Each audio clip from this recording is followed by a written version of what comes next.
actually be the enemy of the West and just say that, okay, Israel should be, they say they want to. Exactly, they just, the core ideology is that to be ex-Israel and spread the Shia Muslim, whatever shit it is, to the whole region. And then that's why the Bali Faqih, who is the supreme leader, is calling himself the king of all Shia Muslim, kind of, but in a Islamic words, Bali Faqih of all Shia people. So that's the core ideology of the Islamic regime. And the other thing is that they always talk about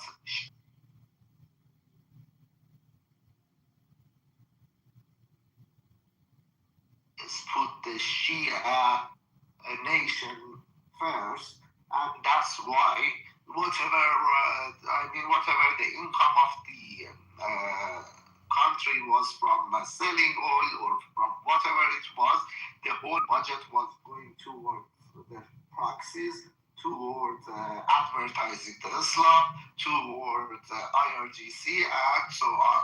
But nothing for the people out there. That's why we've been under the suppression of this regime which occupied our country and hold Iranian people as hostages for 47 years. And now that we have a common interest with the US and Israel, we are with them, we support this one, and when the D-Day comes, we'll come to the streets and we will topple this regime. That's something.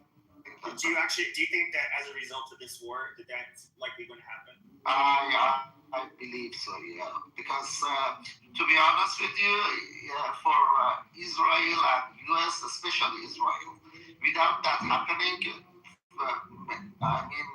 first of all, the Islamic regime is wounded. It's going to be worse than before. So they definitely going to go after, even if they were not going after atomic bomb, they will after this.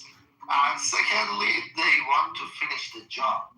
So it is in their interest because most of the Iranian people, the majority of Iranian people right now want to be friends with the West, aligned with the West, not the enemy of the West. Okay. I know all that. But yeah. How do you think they can actually? So they have guns. The people don't, and they have no problem slaughtering tens of thousands of the Iranian people. How do you stop that from happening? I believe that that's why I said when the D-Day comes. So at the moment, the U.S. and Israel is balancing the power with the people and the IRGC. They attacking the military bases, the besieged bases, the IRGC bases, and also they have the air in Iran. So, when the D-Day comes, people with the drones on the sky. That's how I think it's going to happen. I'm pessimistic. There's an important point to make here, which is that, there was a specific event which occurred over the last few days, which is there were drone strikes with small drones on checkpoints in Iran. Yeah, which means that you can have a kind of a boots on the ground impact without actually having boots on the ground. Anytime these guys come out in public and try and control anything, they're going to get drone strikes, right? So exactly. It's going to happen over and over and over again. We're not talking about one of these drones that's high up in the sky, dropping a missile or providing IR. This is a suicide drone, right? No, and that is a profound shift. That is a profound shift. Shed some light on what you're talking about. Sure. The way it's working out is first the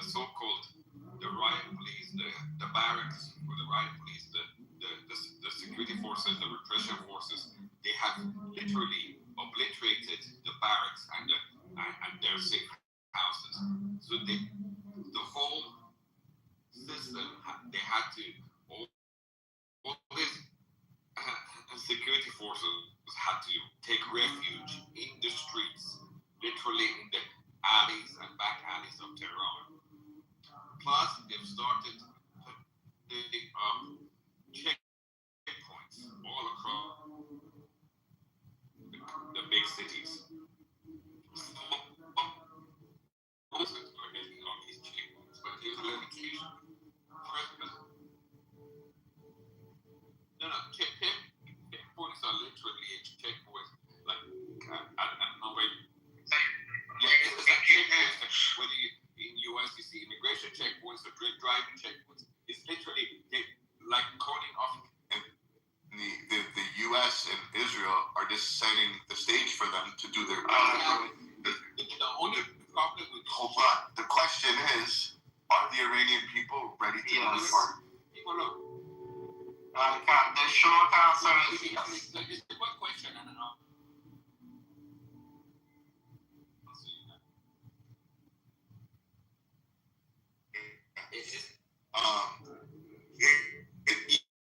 even in a simple clubhouse room, there's 10 Iranians.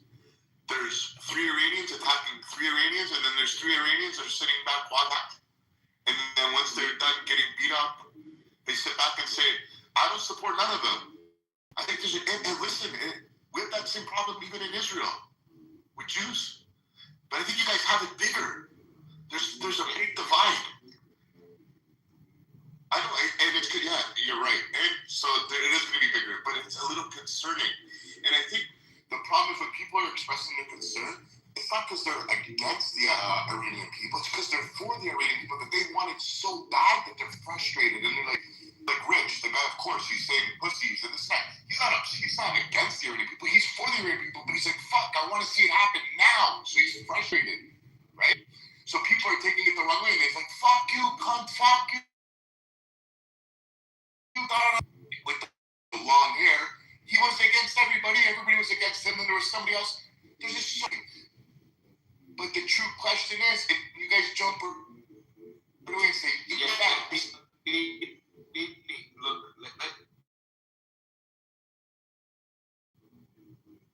right. It's called Big Craig on his opinions. That's one thing. So, had the 12-day war when Israel attacked us, that was right. And also, because of the shock, people. Oh, yeah, it was a surprise, to be honest. Okay, yes, it was a surprise. The shock of that, and then the people left the city, so at least Tehran, I can speak for where I come from. So the population literally ran away. This time around is different. They're not leaving Tehran. So they're not following that. So also I'm sorry.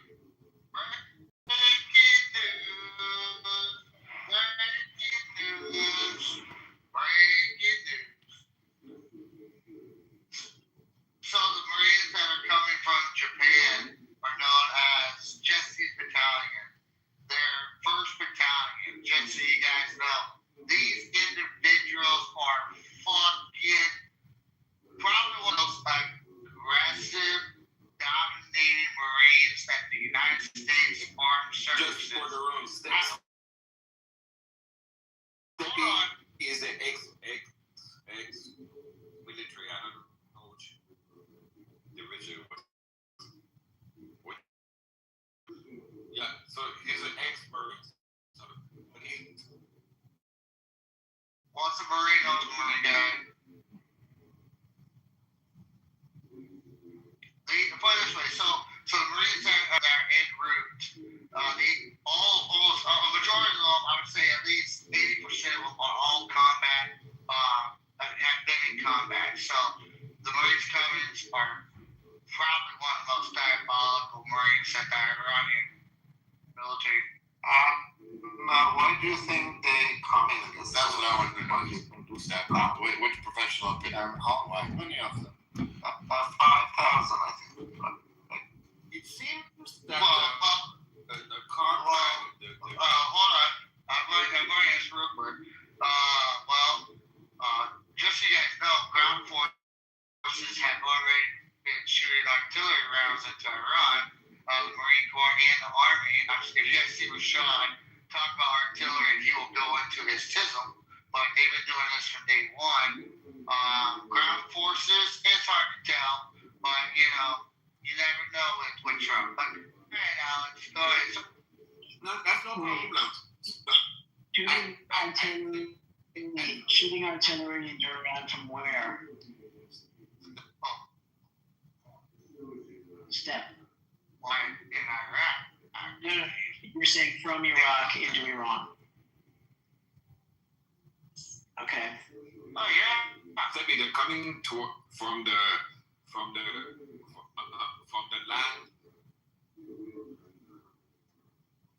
That's what public information So is. that shoots my theory, because I thought with taking out the military defenses at the main Iranian oil terminal, where almost 90% of Iranian oil is exported, I thought they want to take that terminal out. It's an island. It's literally an island. So I thought they want to take over that island to stop the Iranian oil exports. But they're definitely going to do that. I don't think that's going to work, Alex, because if they do, the regime gonna bomb the island like shit. Don't say that. If Iran loses that island, the whole 90 million nation is screwed for a long time. Do you think do you think the regime cares about that? I've seen so many things from these people. I don't know what is beyond them, but I hope that doesn't happen. Believe me, literally. I know, but the ideology is that they call it like ban, something like that. Yeah, exactly. So the ideology is that if we are not going to be here, we're going to give you a barren land. So if US take that island and they think that they're going to topple, for sure they're going to bomb. If they have the capability to shoot. They do for short ranges, they do. We know that. You don't think we don't have 18 warthogs that would just basically put those missile launchers? I'm gonna 18 warthog. Launch the capability. Then Stephanie, what's the maximum range for artillery?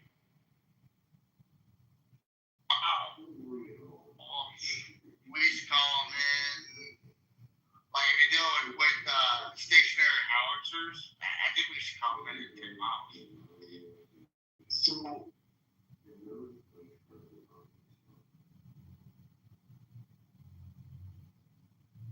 well, the estimate that's been going around is 5,000.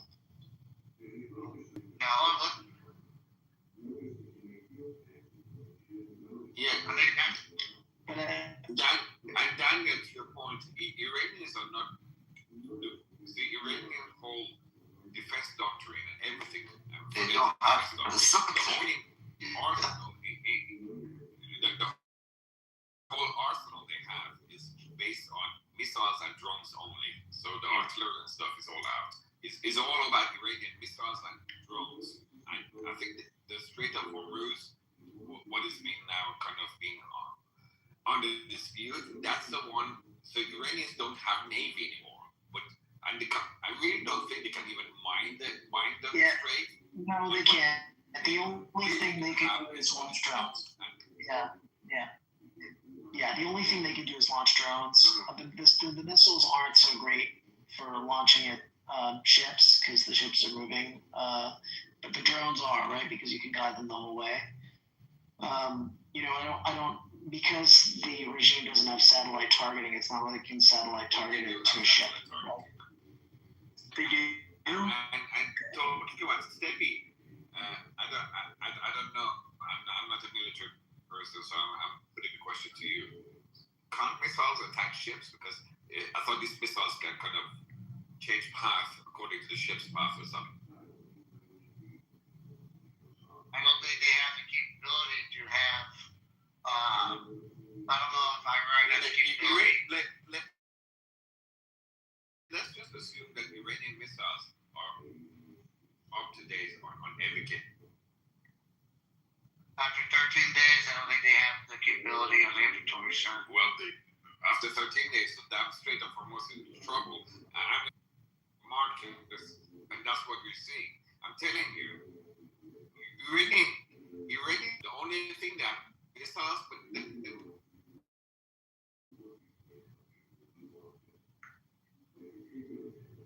gonna put it this way, Alex. I'm gonna put it for you and Uncle Sam will come up with some off the wall shit of defense and offensive capability.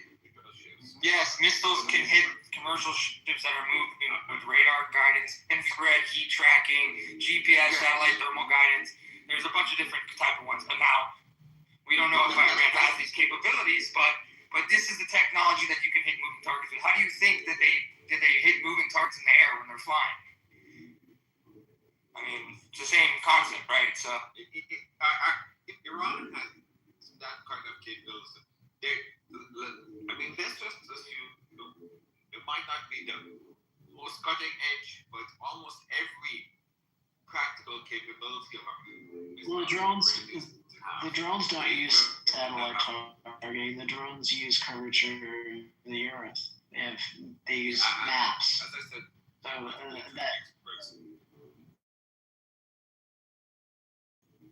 so whatever the technology is available to other countries, let's not just go to missiles and drones based on the main technology, which I'm not.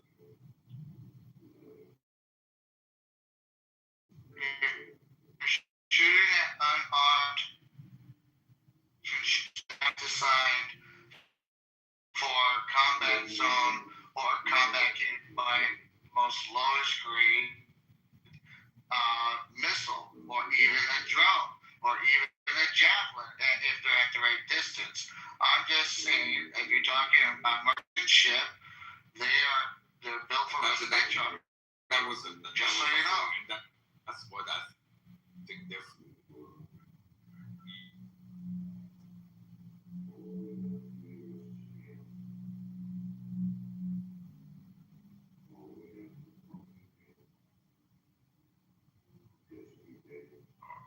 Okay, thank you, Alex.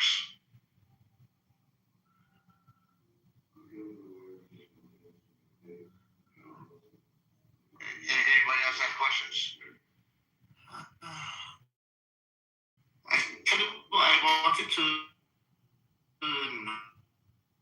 know your opinion about the Marines.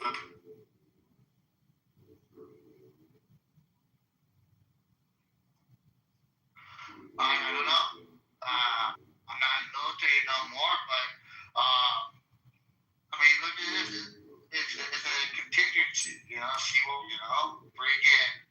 Maybe you gotta think about this too. Maybe it's just, we do got golf bases, maybe someone's deployment, maybe they're relieving the personnel at different bases from Jordan, from, Kuwait, you just don't know. I mean, it's a broad observation that they say Marines, but I'm just saying, you're getting one of the best war fighters and best war fighters you'll ever see in your lifetime. There's a reason why we call them chesties, because they come from Chesty Peelers. Chesty Peelers battalion. So where are the Marines exactly going? Are they coming on Iranian borders or going to different bases in Middle East? I haven't read it yet. You're the breaking news. 5,000 troops, 5,000 U.S. Marines. It says it right there. Heading to the Middle East.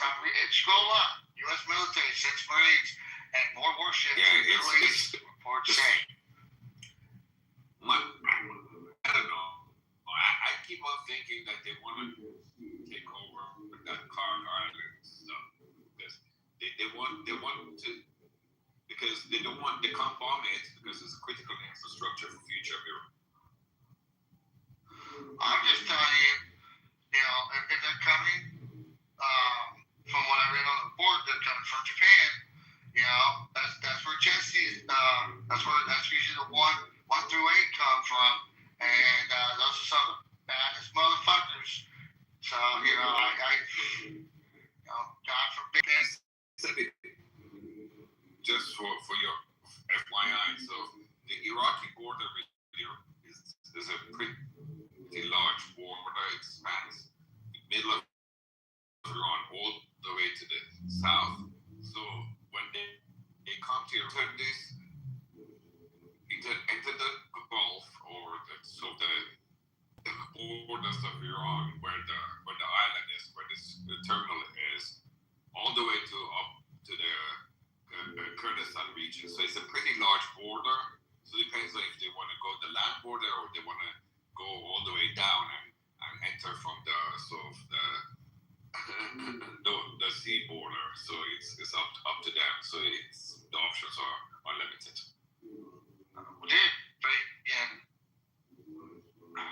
United States is unlimited on how they're going to deploy, or if they choose to deploy. We gotta realize, we don't need beaches. We don't need, solid terrain. We adapt, we overcome, and we can insert how we feel would be the best way.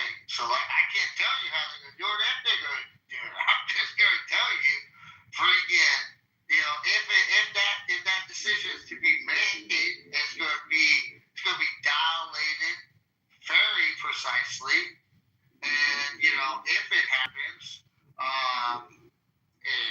like I said, if the Iranian military think they're playing Call of Duty, they better.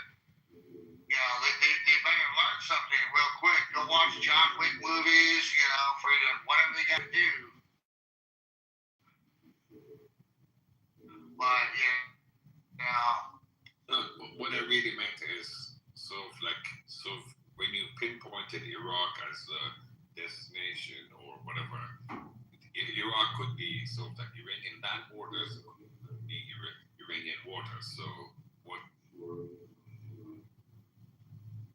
Murder being specialized as amphibious assault, and the Marine Corps also has specialized in paratroops as well.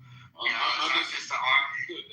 I was just trying to explain that both options are open, whether they want to go upland for whatever mission. America makes the options. That's what I'm trying to let you know. I'm trying to learn you something, Alex. When it comes to campaigning and warfare, America, if they see a problem, no matter the landmass, no matter the mountain ranges. I mean, I remember before Afghanistan, CNN, some news personnel, Fox News, C-SPAN, Washington Post, they said, the Afghanistan mountains would cause issues with logistics, and yet we own that fucking state, that country, all the way up till we left. Look, no one's disputing America as the greatest country on earth.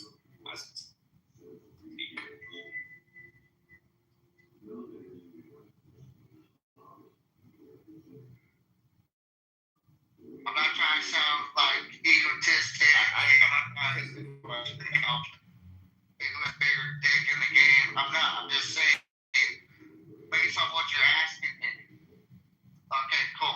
What you're asking me is what I'm trying to tell you is when it comes to options and choices, the military will overcome and adapt and execute in the best formality and best dominant way. I can't emphasize enough. I fully believe you because I think America has one of the most professional and capable militaries.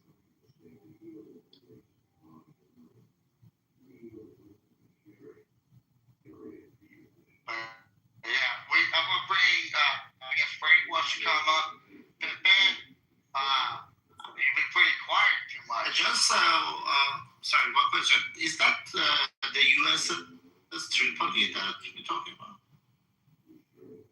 The U.S. what? USS Tripoli. The name in the. Yes, every U.S. Tripoli. Yeah. یه نام چیز Tripoli. No. Name to.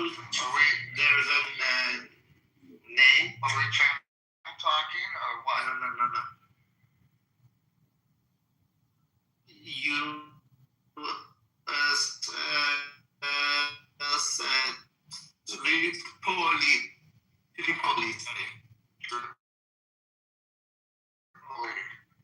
Tripoli. Yeah. Sorry.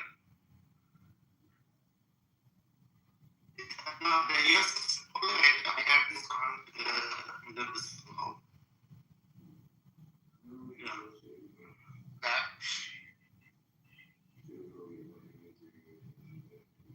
Yeah, that's an airline.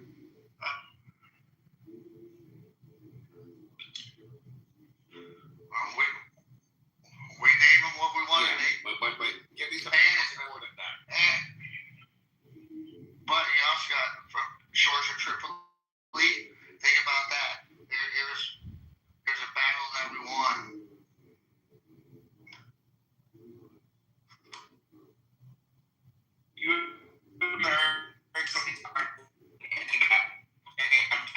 I'm sick and tired of bullshit because of this bullshit. We will not partake in this. This group will not partake in bullshit.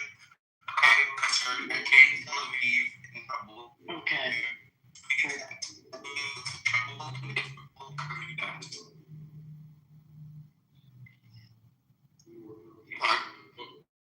Don't be no, please. Nobody. I don't need time. Michael, listen, I'm a Jew.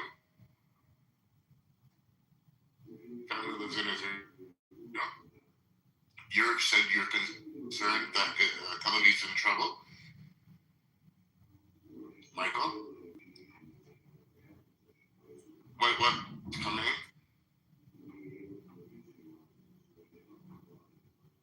Let me ask you a better question then. Do you think terroristic regime, RGC, Listen, I don't want to talk to you. Hold on. Shut the fuck up while I'm trying to talk. Hold on. Listen, what's your mother's Please, favorite listen to me. What's your mother's favorite sex position? Shut the fuck up, faggot.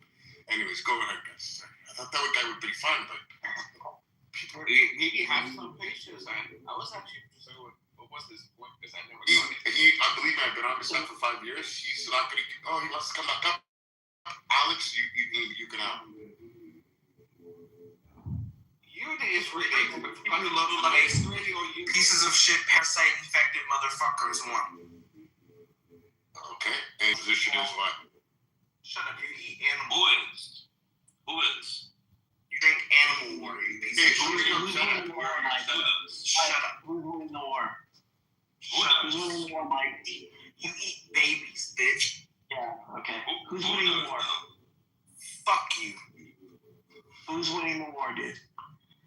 Okay, that baby shit really got to me. I'm sorry. Yeah, see, I can tell these people within like 3 seconds. Pepe, welcome to the stage. I didn't really hear you speak. Welcome, Daniel. Shabbat shalom. Reza Beta, everybody that's on stage, I hope you're having a great evening. Pepe, did you speak on the title of the room? Do you think this is going to be a long drawn out war? Do you think there's going to be a lot of work to be done? Do you think a ground invasion is needed? And if so, by who? I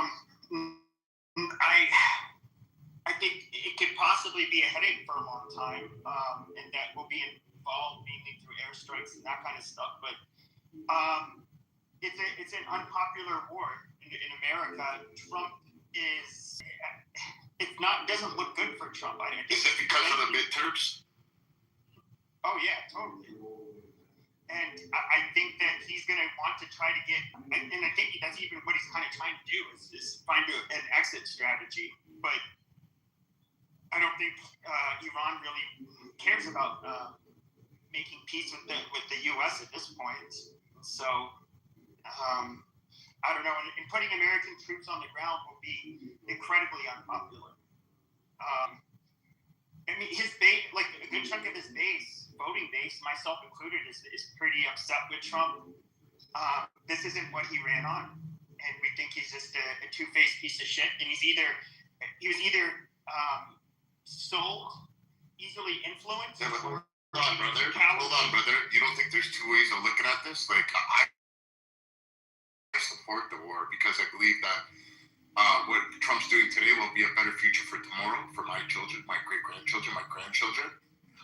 It may be unpopular, but it's needed. But that's I would say that's only the case if he actually had the IRGC overthrown. Well, so this is where I have questions, because we're basically 10 days into this thing. You know, like I think that some of these expectations are unrealistic. But the follow-on to that, Pepe, is, you know, since he came down the elevator, 2016, he said Iran can't have a nuclear weapon. Now, maybe there were certain, you know, concepts that were floated, certain that, you know, Trump really didn't want to, the kind of thing that had been previous 2 decades related to American action, right? But that doesn't mean that there aren't circumstances, or that he ever in circumstances where he wouldn't take military action. You know, I've never heard him say that, right? So I do wonder, right, if, you know, some of that is just wishful thinking, because that's been the discussion in the movement about what he may have meant by it, but not what he necessarily actually said. I would say, so this is where, first of all, he's done a horrible job, and that's what everybody's talking about. First, it was why did you decide to attack Iran when you did?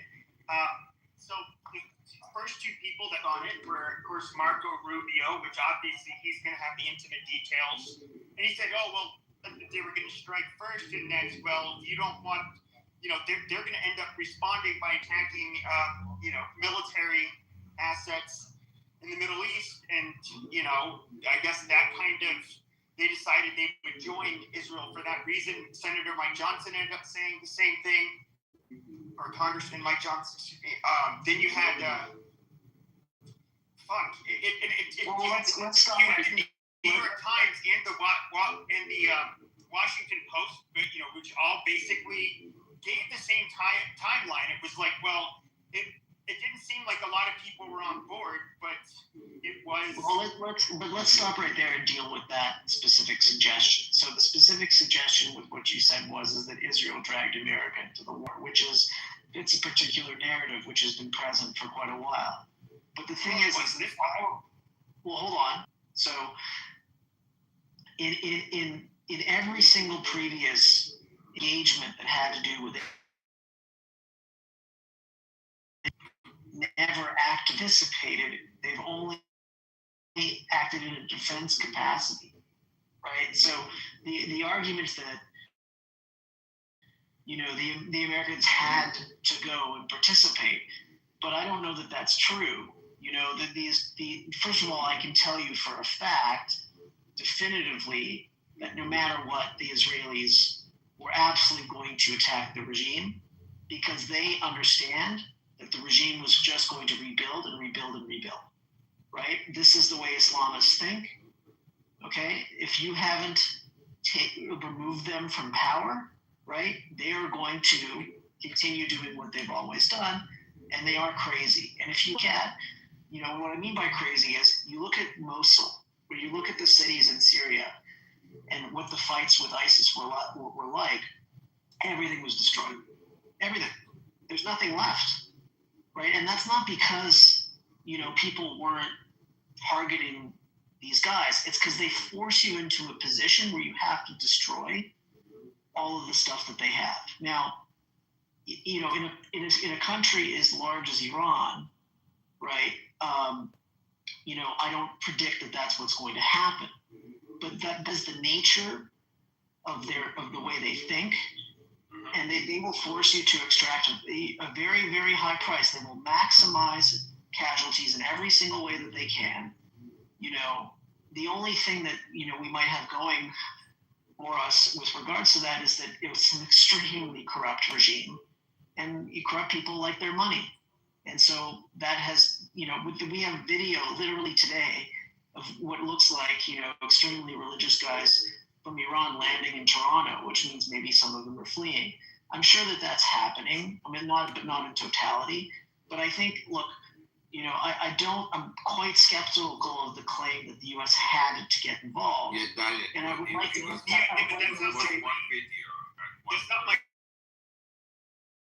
playing. No, it's not one video. It's many. You can look at you can read the New York Times. Can you guys keep it to a minute and a half, because I got ADHD.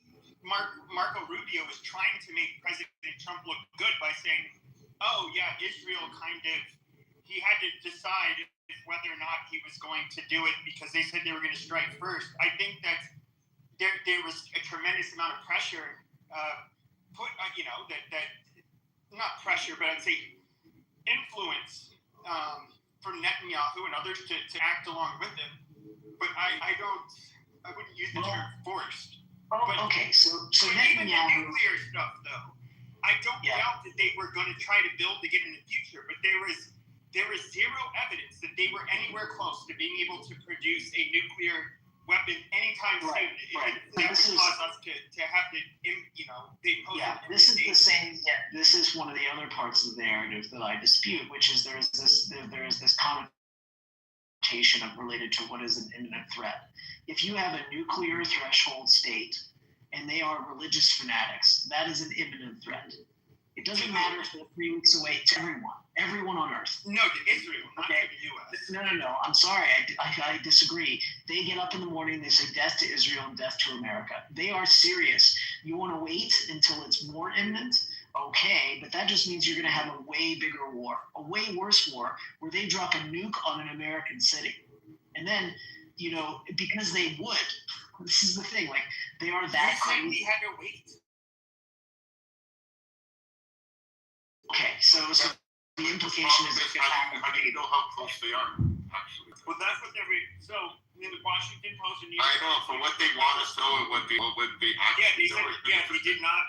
They were at this time. They were not close to having to able to build a nuclear bomb. I have about as much faith in the New York Times as I do in toilet paper. To stay together in one piece. Yeah, Daniel, I hate to interject. The reality is Iran was not close to building the nuclear bombs. Definitely had the intention. They had the ambition in the long run. Let me add something to your argument, because both of you guys are missing a huge point. So this was their basically plan, Islamic Republic plan. They were kind of like okay with that deal, and they wanted to get all those money, expand their ballistic missile program and their drone program in order to be able to become a state that they could put the entire region at a point, to be able to put the entire region on foot. You fuck up the entire economy, global economy, putting down and putting Saudi oil fields on fire. So countries will be like, okay, let's talk. So you know what I mean? Like, they could basically stop the invasion, invasion doing right now, whatever it is, attack. But now they cannot. They were playing the long game to be able to stop it, but now we realize that they couldn't do it. Ocean, I want to add to it. So Iran wanted to become nuclear ready, meaning that they're never going to cross the threshold, but they just wanted to have all these bits and pieces ready, that if they want to ever cross that threshold to make that nuclear bomb, they could do it within 6 months. And that's what they were gathering all the pieces for it. Yeah, so when you say there was no time, it doesn't mean they were tomorrow they would have made the nuclear weapon. But no, guys, you're missing out. So what it was so there's two parts of it. They could have been 1 week away from making a nuclear bomb. It was the delivery system that they were having a problem with. What they were going to attach that nuclear warhead to. Look, do your own research. You will see that that was the problem. It wasn't the problem of making a nuclear bomb. It was the problem of making the delivery system. No, it was also with the. I know, but they were They don't have nearly rich enough. They could all the best they could use is a dirty bomb, but that's not like a nuclear bomb. Yeah, maybe it is a lot more complex than that. First, so you see the kind of the level of uranium which goes into a nuclear bomb is 90% plus. Uranium is never kind of past the 60%. Not that they couldn't. Well, it's because their scientists kept getting their heads blown off. But they kept everything intact. Then the whole delivery system, Pepe is absolutely right. And so, like, in order to make a delivery system, to actually test it, that it actually works, these things take time. But Iranians wanted to make sure that they have all the ingredients for when they want to put everything together. And at the present, when the attack happened, at best, I know exactly what Pepe said. Iranians could just make a bomb, but they could not make a nuclear missile. But they ain't one. Okay, and that is the additional risk of nuclear proliferation, right? Pakistan, in response to India getting nuclear weapons, they did so by stealing technology from Norway, and they had Chinese support. Okay, and then the Pakistanis then did the same and gave it to North Korea. Not completely, but with significant support. Then the North Koreans then passed that technology along to Syria. Right, they were building a nuclear reactor in Syria, which was destroyed by the Iranians. Have gotten significant support from other groups as well. The pattern here is got their nuclear. Sorry, guys, I want to also open up the room to the new people on stage as well, guys. There's new people on stage as well. There's Kevin, there's Tara, there's we can talk about how to about nuclear weapons, but there's a significant difference, okay, between the powers that I was just talking about in Israel. You can think that there isn't. There's a huge difference. There's a huge changing of the geopolitical chessboard, which prevents huge risks. They want to be left alone. They are involved in all kinds of shit all over the place, which is not in American interests. And I'm not speaking up for the IRGC. I agree that they're bad people. Hey, wrap it up, guys. You have 10 seconds, please. I want to share the floor to the new people. In the end, the point is, I think this is critical. You cannot let this stuff go on too long, right? Because the threat is just so high, and you are sending, albeit at a great significant expense, a very important message that if a state like this, the technology, you will lose everything. And I don't have too much things to say, but what are thinking exactly as an American? But we like and we love Trump and Bibi because they started this war. Do you believe that the Iranian people have to do more? That he can't just rely on Israel and the United States right now? Let's say like that, bro. We knew this regime. We knew how they are working, what they think. We know their imagination. So that's why, I'm saying, they don't need to exist. Not just for us, for everyone, for Europe, for US. You see, I used to live in Ukraine. They attacked you as well. So I don't think they're good, and we know it for 47 years. So we needed that war, not just for us, for everyone in the world. So to stay safe and stay in a peace. Okay, thank you so much, Antibalu Blue. Apathia. Damn. Welcome to the stage. Thank you so much. I just want to preface by saying that I'm 100% against the Islamic Republic. I don't support it in the slightest. But I think that IRGC, you're going to need more than airstrikes to take it out. I really do believe that it has to come from within the Iranian people. Like, I know it's difficult, they are unarmed, but I'm telling you now, airstrikes and bombings is not going to get rid of the IRGC. What's your solution?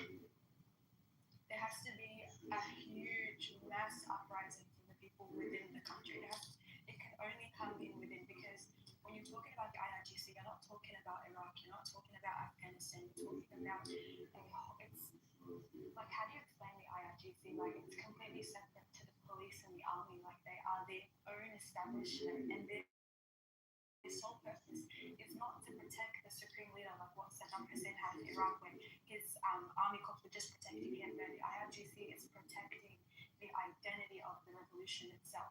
So if you could lift a magic wand right now and have every person that's against the IRGC go to the streets and take over, would you? Regardless on if it would. Now now that you have that power of the magic wand, you're now going to be responsible for deaths, casualties on both sides. Are you willing to take that risk for a better tomorrow? Casualties now with Exactly. No, I agree.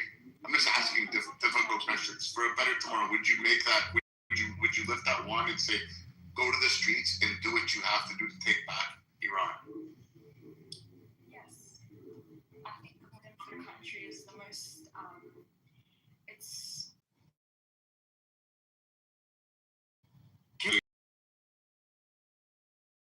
I want to know if you guys have anything else. And does anybody would engage, like Alex, New York, Rafi, Stephanie, Harry, Olivia, Mr. Daniel, because you have like all kinds of the coin here. Like, what the fuck?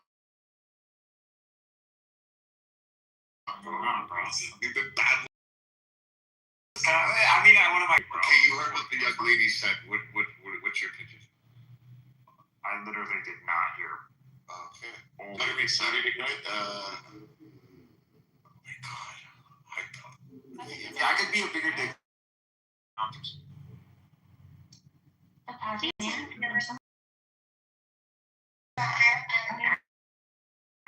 me tell you, your IQ is less than a P. What do you think smarts is judged on, Ilubi?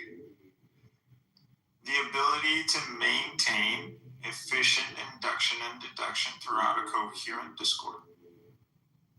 Are you able to talk your way out of a guy having a gun to your head? It depends on the guy, man. You gotta paint more. You gotta give me more context. How close is the gun? Who's the guy? Is he a white guy? Is he a black guy? Is he a white guy or is he a black guy? Is he a Mexican? What kind of guy? He's half black, half Mexican. If he's a black guy, no, he's half gay. Hold on. Everything he says. Hold on. He's half black. No, wait. He's half black. He's half Mexican. He identifies as Palestinian. And he's coming to shoot me, and I tell him I'm a Palestinian, and he still want to shoot me. Yeah, but he's. Yeah.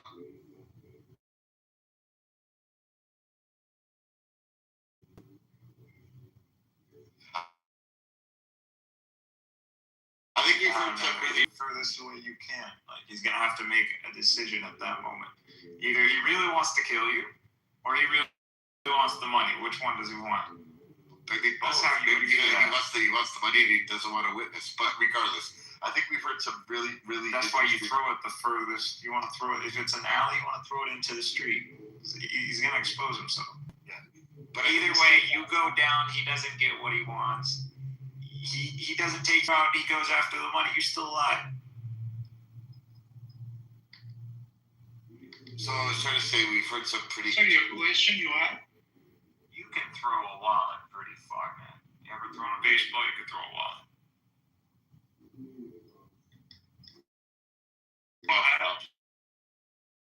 Also, you should have on your phone like immediate recording.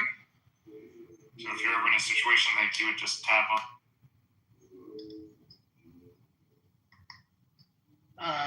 BB, I have some questions for the Arethan ladies. Hypatia, what?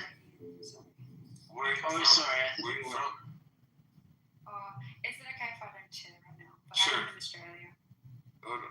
Okay. Just sure. Okay, so Tara, was it Tara who's? Was it Tara Tara was radiated, but she's been Yes. with Ukraine. Okay, so my question is for you. Okay, and if you feel uncomfortable answering the question, don't answer. Do you have family in Iran?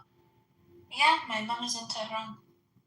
Okay, if I may ask you, you know, you've been in touch, I assume, relatively, you know, often, although maybe not as much recently. You know, when you think about, you know, what people are prepared to do, right? It's obviously been the regime's been incredibly brutal with the people, killing so many people, right? But if the Israelis and the Americans clear the way and really really prevent the regime from being able to execute what it wants to execute, do you think that people will rise up again? Let me tell you how's this situation, but like it's what I'm thinking about and my family and my friends. So for sure there is a people who thinks like IRGC. So I'm telling like my idea about it, bro. Like we know that they are killing people. Our regime, they are killing people. So for sure in a war also like so many people will die. We know about it. Like it's not something that we will hide. We know about it, but it's better, for example, even 10 million people. It's better to like kill 10 people because like if they will not kill, if they will not change this regime, in like less than 1 year, they will kill 10 people, like our regime. It's like something that we saw in just 2 days. They killed 32,000 people, and it's true. It's not a lie because my friend in Tehran, they went to the street. Like some of our friends, they are not anymore with us, and I think like saying in Iran, and they are saying that if they will kill all like top people in regime, if they will kill and they will skin Twitter or some places, they will say, okay, now it's a time, go out and take your country back. For sure they will go. And for sure there is a people who like IRGC because like they have family there, they are like getting money from them. So but like be sure, I'm sure about that we are 70% who likes to change his regime. And 70% for 92 million people, it's not like something less. Okay, so I have a follow-up question, which is, you know, the way Islamists think, it's not just, you know, the regime that is willing to kill, right? A lot of the people who support that kind of regime are also willing to kill, right? I mean, this is what we've seen in other places where that's the case, where you have, you know, ISIS and things like that. The people who support ISIS are willing to kill, right? And there isn't so much daylight between the regime and the followers, right? In terms of what they're capable of doing. And do you think that there's going to be a counter uprising, right, of the people who support the regime? And it was always clear to me that there might be, you know, the potential for revenge killings, right? That the people who are oppressed would engage in revenge killings on the portion of the population that has oppressed them. But do you think that those that support the regime will take up arms themselves? I have no idea about it. I never think about it. But there is Iranian here. You can ask from them. Like Kevin is Iranian. Also, one other I saw, but it's not here. You can ask from Kevin, but I have no idea about this question. Yeah, can I take that question? Yeah. Okay. So Daniel, was it you who asked the question? Yes. Yeah. Yes. Okay. So first of all, I have my brother and sister, and also my parents. They are all still in Iran. They live there, and I'm in touch with them almost every day. And I have many friends over there as well because I just left like a couple of years, 2 years ago, to be honest with you. So I know how the situation is in there, and even during the Mahsa Amini,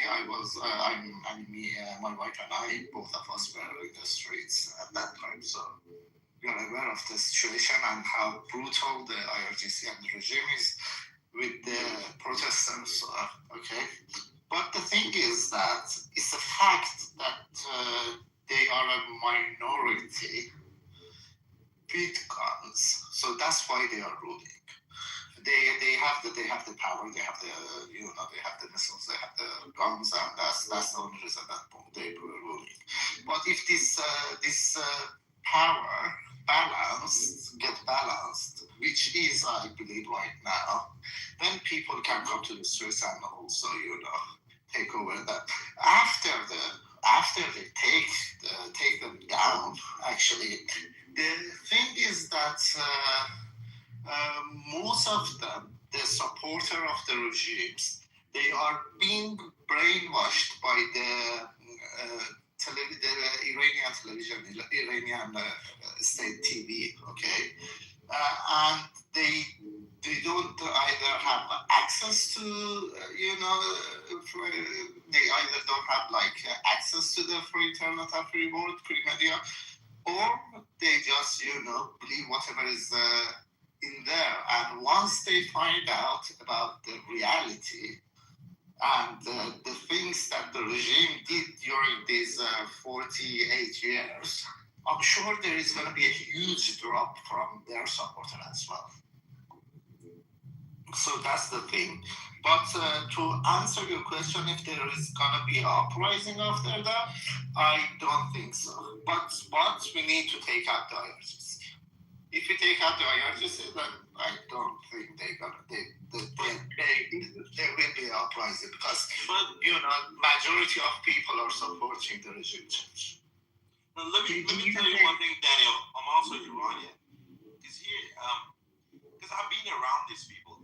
I lived there for 25 years. Just left 10 years ago. I've been around them. When we talk about IRGC members or Islamic Republic, majority of them are not that insane of lunatics that you think they are. They're not like ISIS. They're not in that level yet. Well, they would be like in a couple of decades probably if they keep being in power. But they're not as insane as you think they are. Like they won't just grab someone and cut their head off and shit like that. You know what I mean? So they're not as radical as you think they are. Because a lot of them are being lied to. And exactly. A lot of them are not even sharing the same ideology. A lot of them are after the money because of the corrupt system. You know what I mean? So that's one thing that's there, makes them kind of like different than when you bring up ISIS, Al Qaeda, or Hezbollah and all that shit.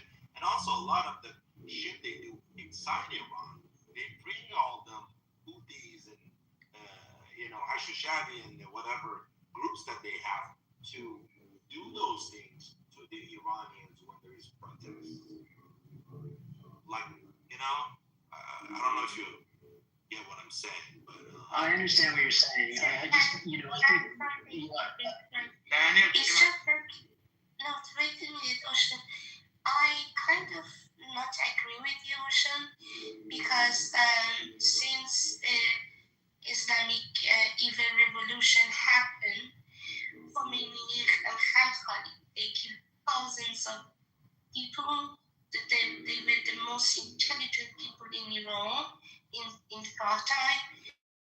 So I do understand that they bring the other reinforcement from Hajjad Shadi and blah blah. Yes, but it's not much.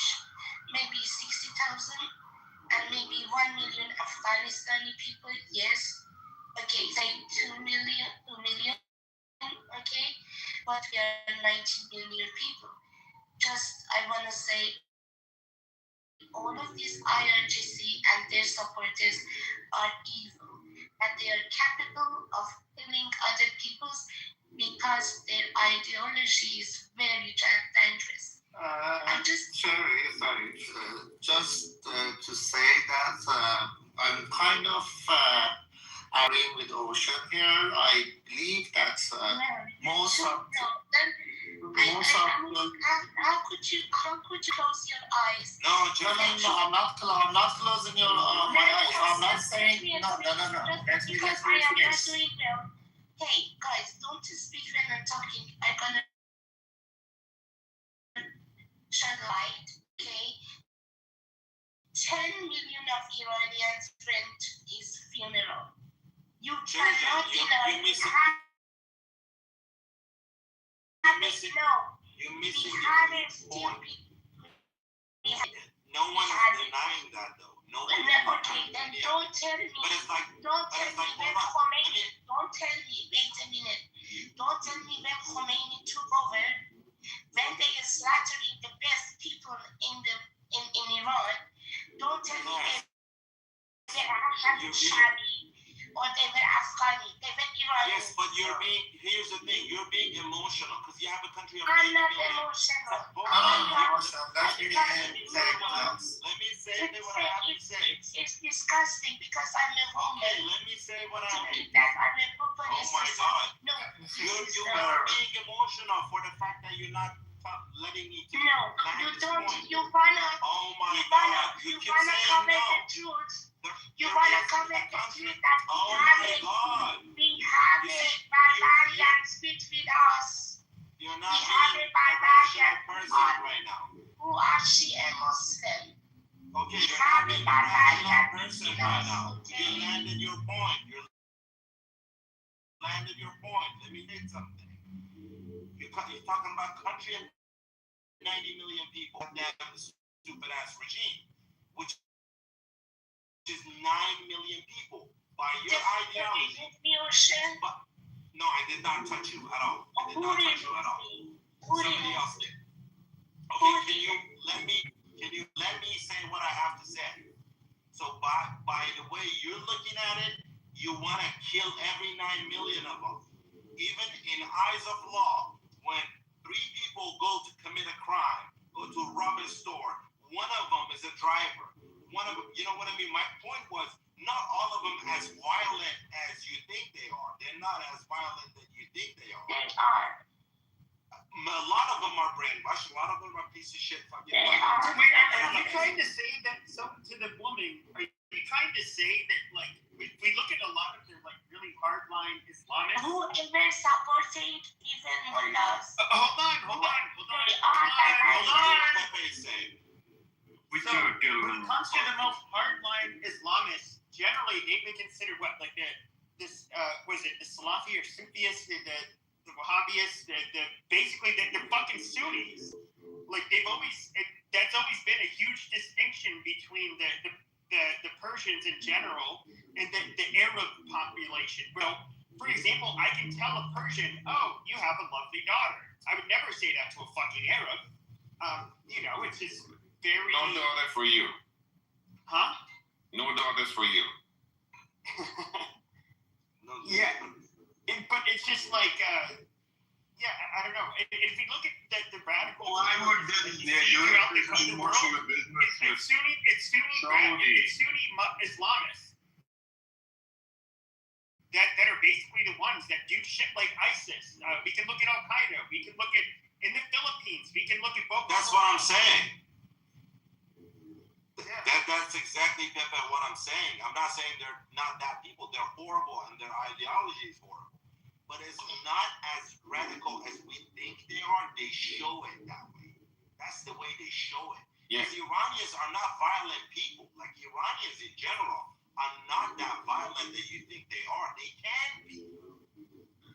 With more violent, Israeli. One second, moderator. With more violent. I'm Iranian here. I just say those ones who support these mullahs and IRGC, they are all barbarians, including Hashatul Shabi, and Afghanistani and all. I didn't say all Iranian. You didn't hear me. Ocean, are you Iranian? Ocean, are you Iranian? Emperor all Iranian. Ocean, Not Arabs. They're not from Mars. They're Ocean, are you Iranian? shit for their stupid ideology and money. I think Ocean has the bug. I think Ocean has the bug. Lived there for 25 years. Ocean, you're in the Matrix. So maybe perhaps when you get out of the Matrix, you can maybe answer his question, because I think he asked a very, very, very simple question. Okay, let me ask a slick question. Daniel question. Yeah, let me ask a slightly question. When you think about, let's say the regime has somewhere between 10 and 20 million supporters, okay? Of the 10 and 20 million supporters, how many of them are as fanatical and dangerous as the regime? That's the point I was trying to get to, and I was wondering if Ocean is trying to say that from an Iranian point of view or a non-Iranian point of view. Yeah, that's what I wanted to say. Max, can we Israeli people are violent or Iranian people are violent in nature? No, this is not the issue. I think, and the reason I kind of put that question to Ocean was, I personally don't believe that. Yeah, I think he's back, Alex. Yeah, I'm Iranian, bro. Yes, I'm Iranian. Okay, so Ocean is trying to express a point which is true. I just wanted to confirm that or deny it, but that's why I was asking Ocean, is he kind of reflecting the Iranian point of view or non-Iranian point of view? Alex, can I take that question? Because what I meant was, for non-Iranian point of view, they see them as radical group of people, just like Al Qaeda and whatever ISIS. But in reality, they're actually not. They will pay people to do certain shit like that. But Iranians themselves are not that wild or I mean, they could be radical in their ideology, but when it comes to action that way, No, you're correct, dude. This was something that was known even over a decade ago. For example, when ISIS, like in Lebanon, even the Sunnis there were saying, like, which obviously did not really care for Hezbollah, but when it came to ISIS, they were saying, like, oh my God, these people are fucking terrorist attacks. I get all that. But do they do ISIS style executions and just go around raping and pillaging in the way that ISIS would? No, absolutely not. I think there's a wider point. Yes, that's what happened on those January 8th and 9th. Can I just tell my experience about those 2 days? Please do. The magnitude. Thank you. So the magnitude, once we understand the magnitude, was truly huge. So 10 days prior, those 2 days was protest. They killed 30 people as usual. 3 years prior to that, they did the same. 2 days prior, 2 years prior to that, they did the same. What happened? I was in contact inside Iran those 10 days prior to that 2 days. So January 8th, I managed to talk inside Iran for probably less than 30 seconds, or maybe 20 seconds. My nephew is there. So the people of Iran, mostly those protesters who have been killed, but millions get out and tens of thousands got killed.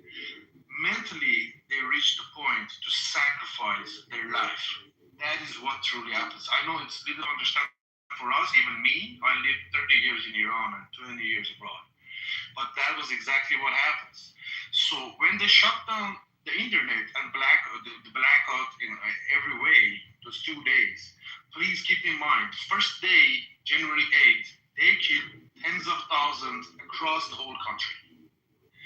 Despite that, I talked inside Iran at January 8th for 20-30 seconds.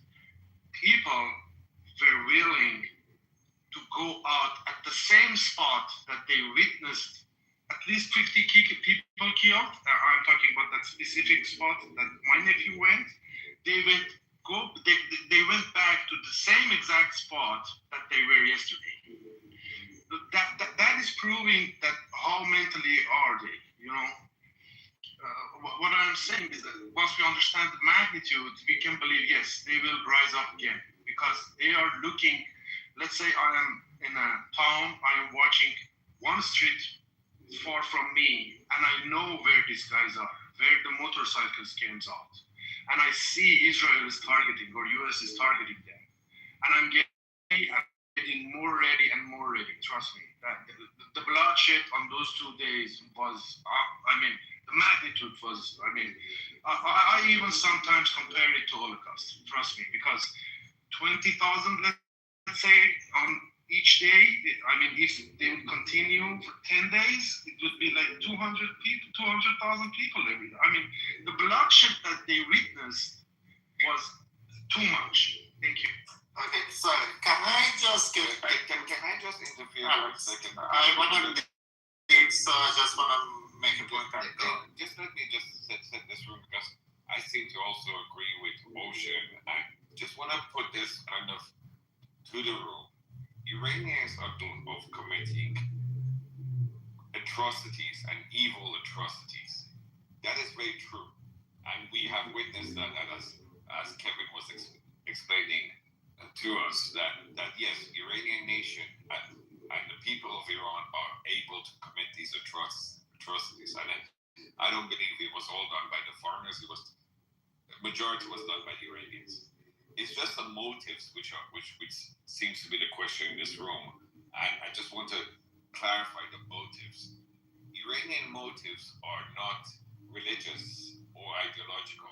I understand it might be a very, very kind of a minority which might be that religious to do that, but that's like in every country you have cults and stuff and everything. These are basically a regime like what do you call it? Like they're the thugs of the regime.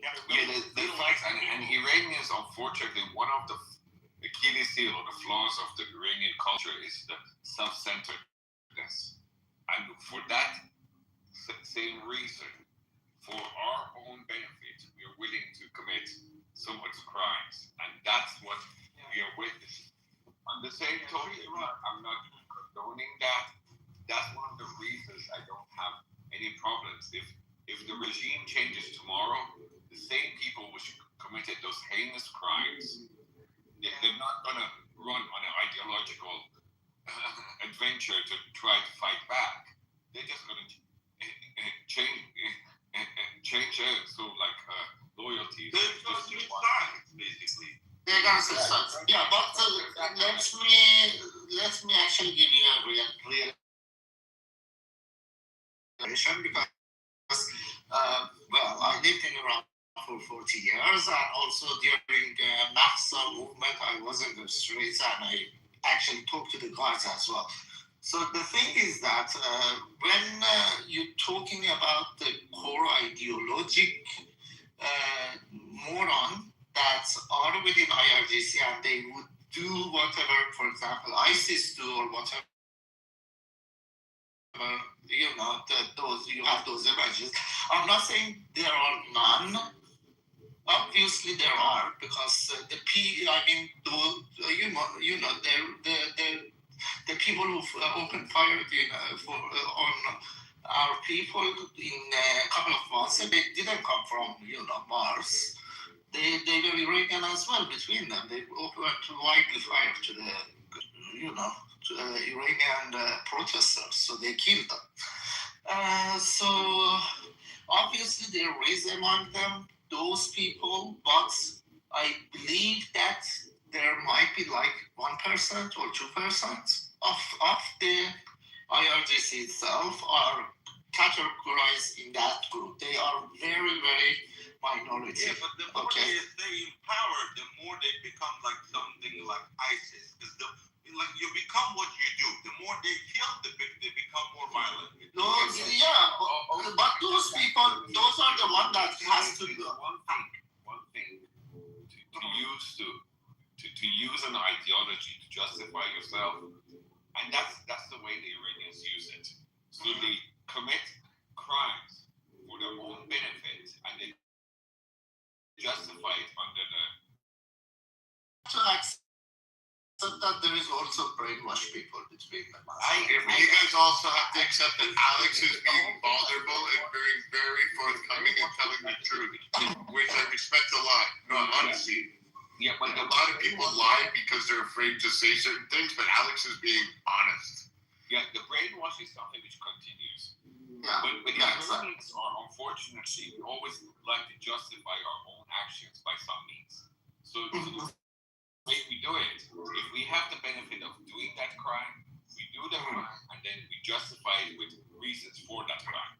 But that's a whole different ball game compared to ideological people who actually just believe in ideology and they just do it for the ideology. For us, it's a justification. So yes, there are people Iranians who commit these hideous crimes or heinous crimes and justify it under the guise of it. Well, it's even justified. So these people were bad people, or they're against Islam. So I can do that. But that doesn't mean it's a very kind of a nuanced thing with Iranians. That's where I was not gonna land over there, Just let me finish. Yeah, sure. You have to look at the actions over time. When you believe in ideology, you go all the way. The people who do Al Qaeda, they come outside the country, so they go to some other country, they still believe in that ideology, they still adhere to it. For Iranians, the justification only matters when it benefits them. The same people, for example, who are killing by the name of Islam in Iran, tomorrow when the regime changes, or for example, they find themselves, for whatever reason, in a different country, they would not follow that. They basically go back, okay, your rules, my benefit here is to do this now. And that's the biggest distinction with Iranians, because they're not ideologically driven, but they're really self-centered driven, and they justify anything they do by any means. And that's the unfortunate flaw of our culture, but it is very true. For the same token, I don't believe that, for example, if tomorrow they up in arms going against the nation, and I agree with I you. want to defend Islam. I We're agree not with going to you. see that kind of ideological war. What we're going to see is they're going to change Which the would be Alex, I totally agree with you. Sorry, Kevin. I totally agree with you, and that's where I was gonna land actually, but you didn't let me finish. Okay, so I was categorizing. Sorry. If you don't mind, I'm gonna say two things, and then one thing, and then I have a follow-up question. Okay. One thing is you're saying it's 1%. That I have to say, though I am an outsider, a little bit skeptical that the number is that low, but okay. And then one question is, let's say the regime falls. We see a pattern of behavior all a city, one city in Iran, starts declaring itself liberated from the regime, right? And then they raise the old flag, right? The lion in the sun, and then it starts spreading, and then all of a sudden the regime is left in one corner of the country, and then that's where where really there's going to be the most significant bloodbath, right? And then you get on the other side of that. You actually win. You defeat the regime in their last stronghold. You guys are Iranians living abroad, right? There's now this huge opportunity for your country. What are you guys going to do? Are you going to go back? And if you go back, what are you going to do? What are you going to want to do once you get here? Okay, so first of all, regarding the question for the bloodbath, that part of the first question that you raised, the thing is that one person that I was talking about, I believe that one person will stand till all of them die, So that's the thing, and it has to happen. Because there is going to be a fight on the ground between people and these IRGC guys, and that's when I'm saying one person of the IRGC, not 1% of the population. That's another fact. Because I believe that IRGC and the regimes are in minority, and the minority of them are categorized in that group. There is a lot of them in IRGC, SCG, and military regime supporters. Yes, about IRGC. So those ones, most of them are being paid, and because of the economic situation, they don't have any other option. Because it actually in Mahsa Amini movement, I was in the street myself with my wife, okay, and we were passing one of these guards, and my wife was, telling her, the guy that be ashamed of yourself. Why are you doing this? And he was like, the answer that he gave us was like, who's gonna pay for my dinner tonight? That's what is straight to our face. So, a lot of them, they are forced to do it because of the economic situation which is in Iran, not because of the ideology or because they support the regime or whatever. It seems to be the problem that you're actually featuring, and this is across all ranks.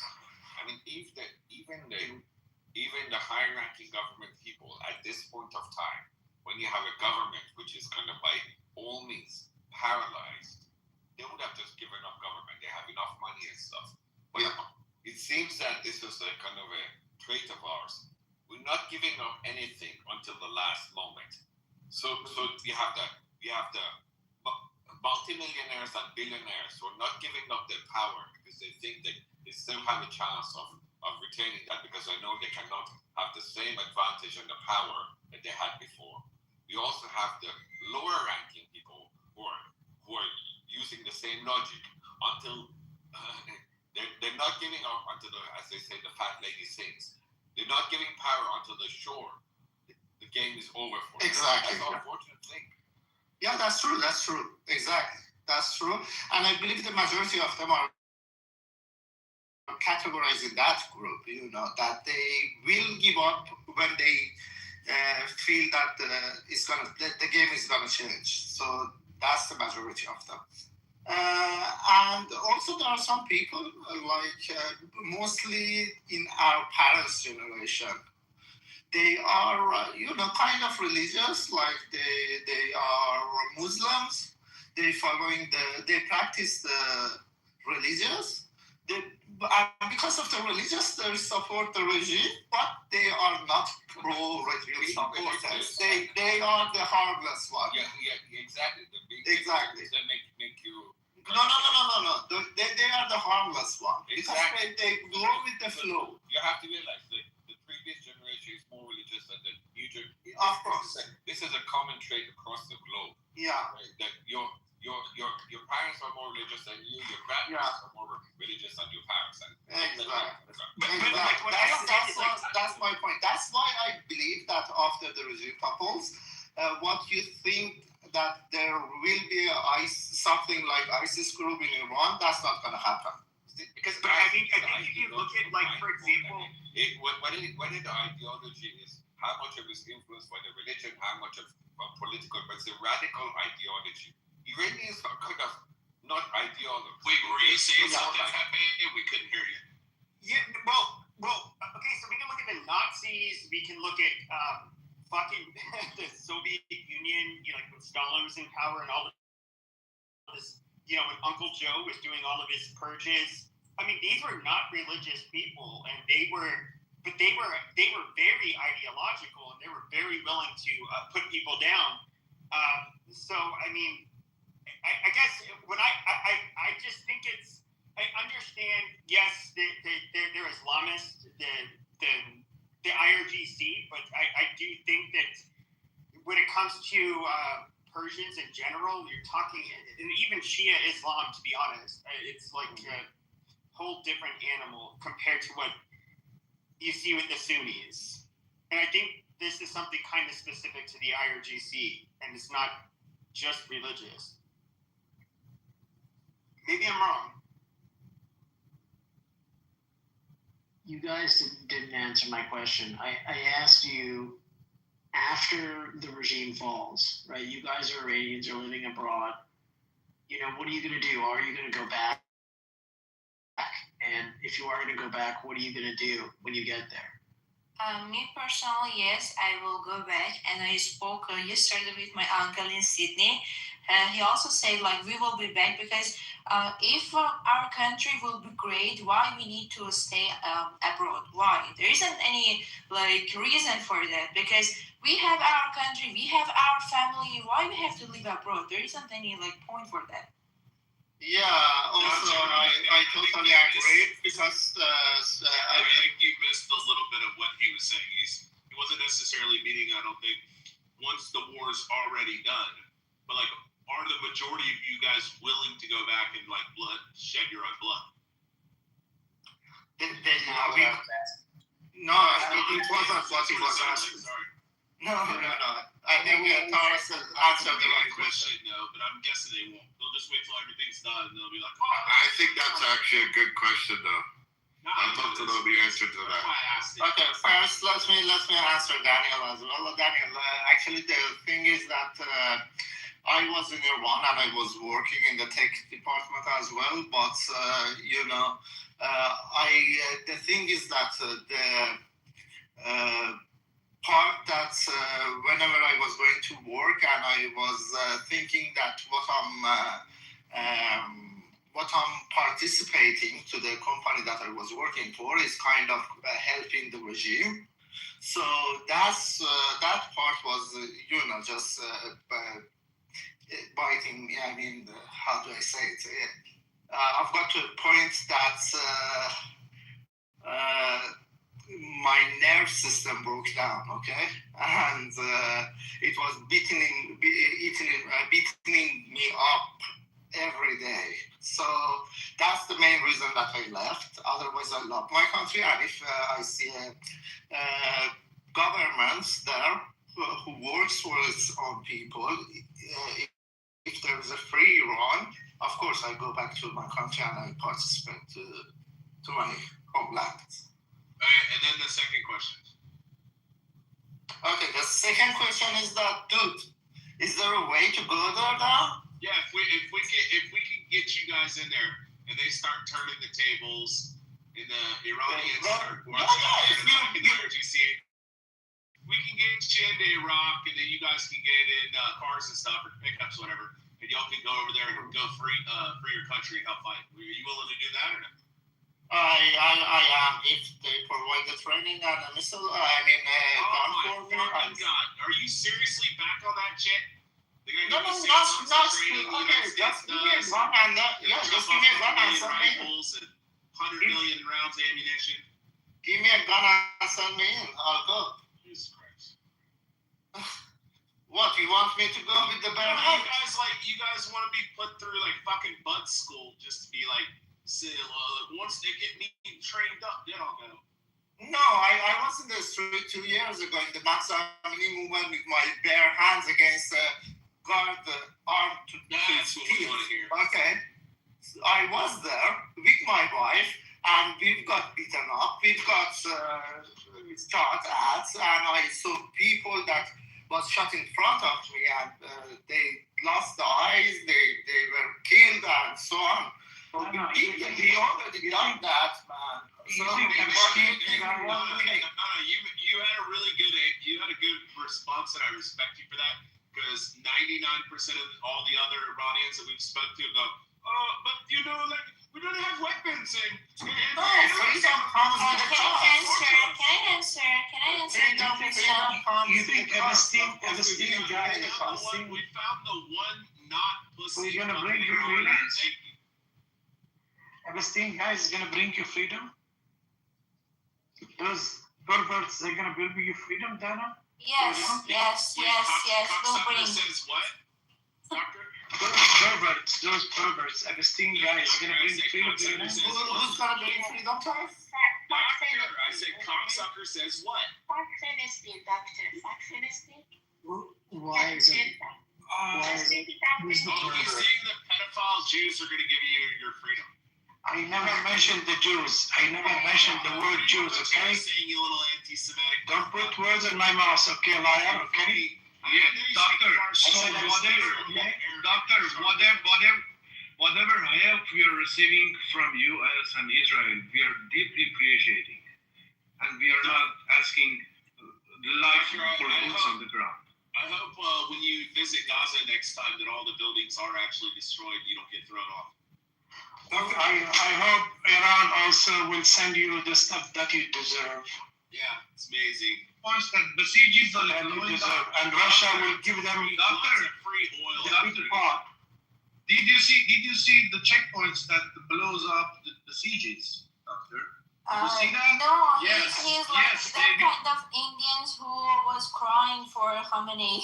I think Russia is gonna give them the part that you guys need and Yeah, the food that be the delusional. Wait, didn't Russia say that they're going to stay the fuck out of it since Trump? Yeah, exactly. They don't give a fuck about Iran. you Iran only is can their take problem. you only can take one part and then you're gone. Doctor, who are the perverts that you're talking about? Donald Trump and his people. Well, anyways, to be honest, I believe that the U.S. and Israel got their own interest as well, but it seems to be aligned with the Iranian people's interest at the same time. You can't speak for the Iranian people, Dana. You only just talk position. I don't know why we're doing. You are not I don't an know why. Iranian. Yeah, Doctor, hold on, guys. We have Pepe here. Pepe, would you like to? No, Congressman, I don't respect this guy that came up because, like, I have at least some level of respect for Prince and Mikhail because they'd say their words would have been like, "No, you dirty kites like to rape kids, you fucking pedophiles." That's what they would have said. But now you're just being a pussy and you're saying like, "Oh, I meant Trump." Get him, Pepe. Get him, boy. I never mentioned the word Jews at the beginning, okay? Shut up, pussy. That is, No. well, that's all what he can do. That's all what he can do. Doctor, I have a question for you. What's your country of origin? Regardless. Pakistan. Okay, you don't want to answer. Okay, so so Pakistan, Bangladesh, one of these places, right? No. Okay. So are we talking about Central Asia? Are we talking about the Indian subcontinent? It is irrelevant. So why are you afraid to Did answer? you hear the way he said It is irrelevant? irrelevant. Shoot your question if you have a question. No. I want to know. It's topic. Don't customize your question. Just ask the question, okay? No. I want. But this is the subject of my question. Where are you from?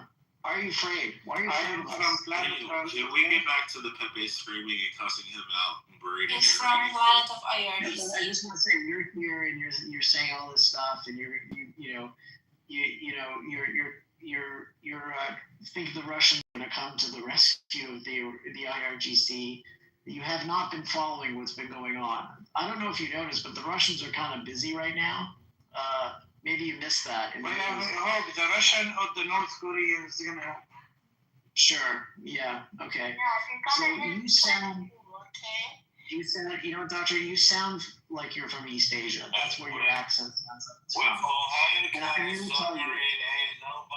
Nobody knows where the fuck it is near China, near Russia, and none of these motherfucking nations do shit about nothing.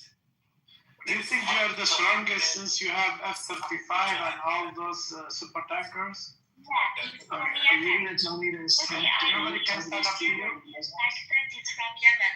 You motherfucker, you cannot deny that you lost your sugar daddy, isn't it? I am not. I don't get it. Is it that a lot of you fuckers? I am No, not hold on a from second. Yemen, Hold on. okay? You want to talk He is about from that? Yemen. Hold on. You want to talk about the Epstein class? Sure. Hold on.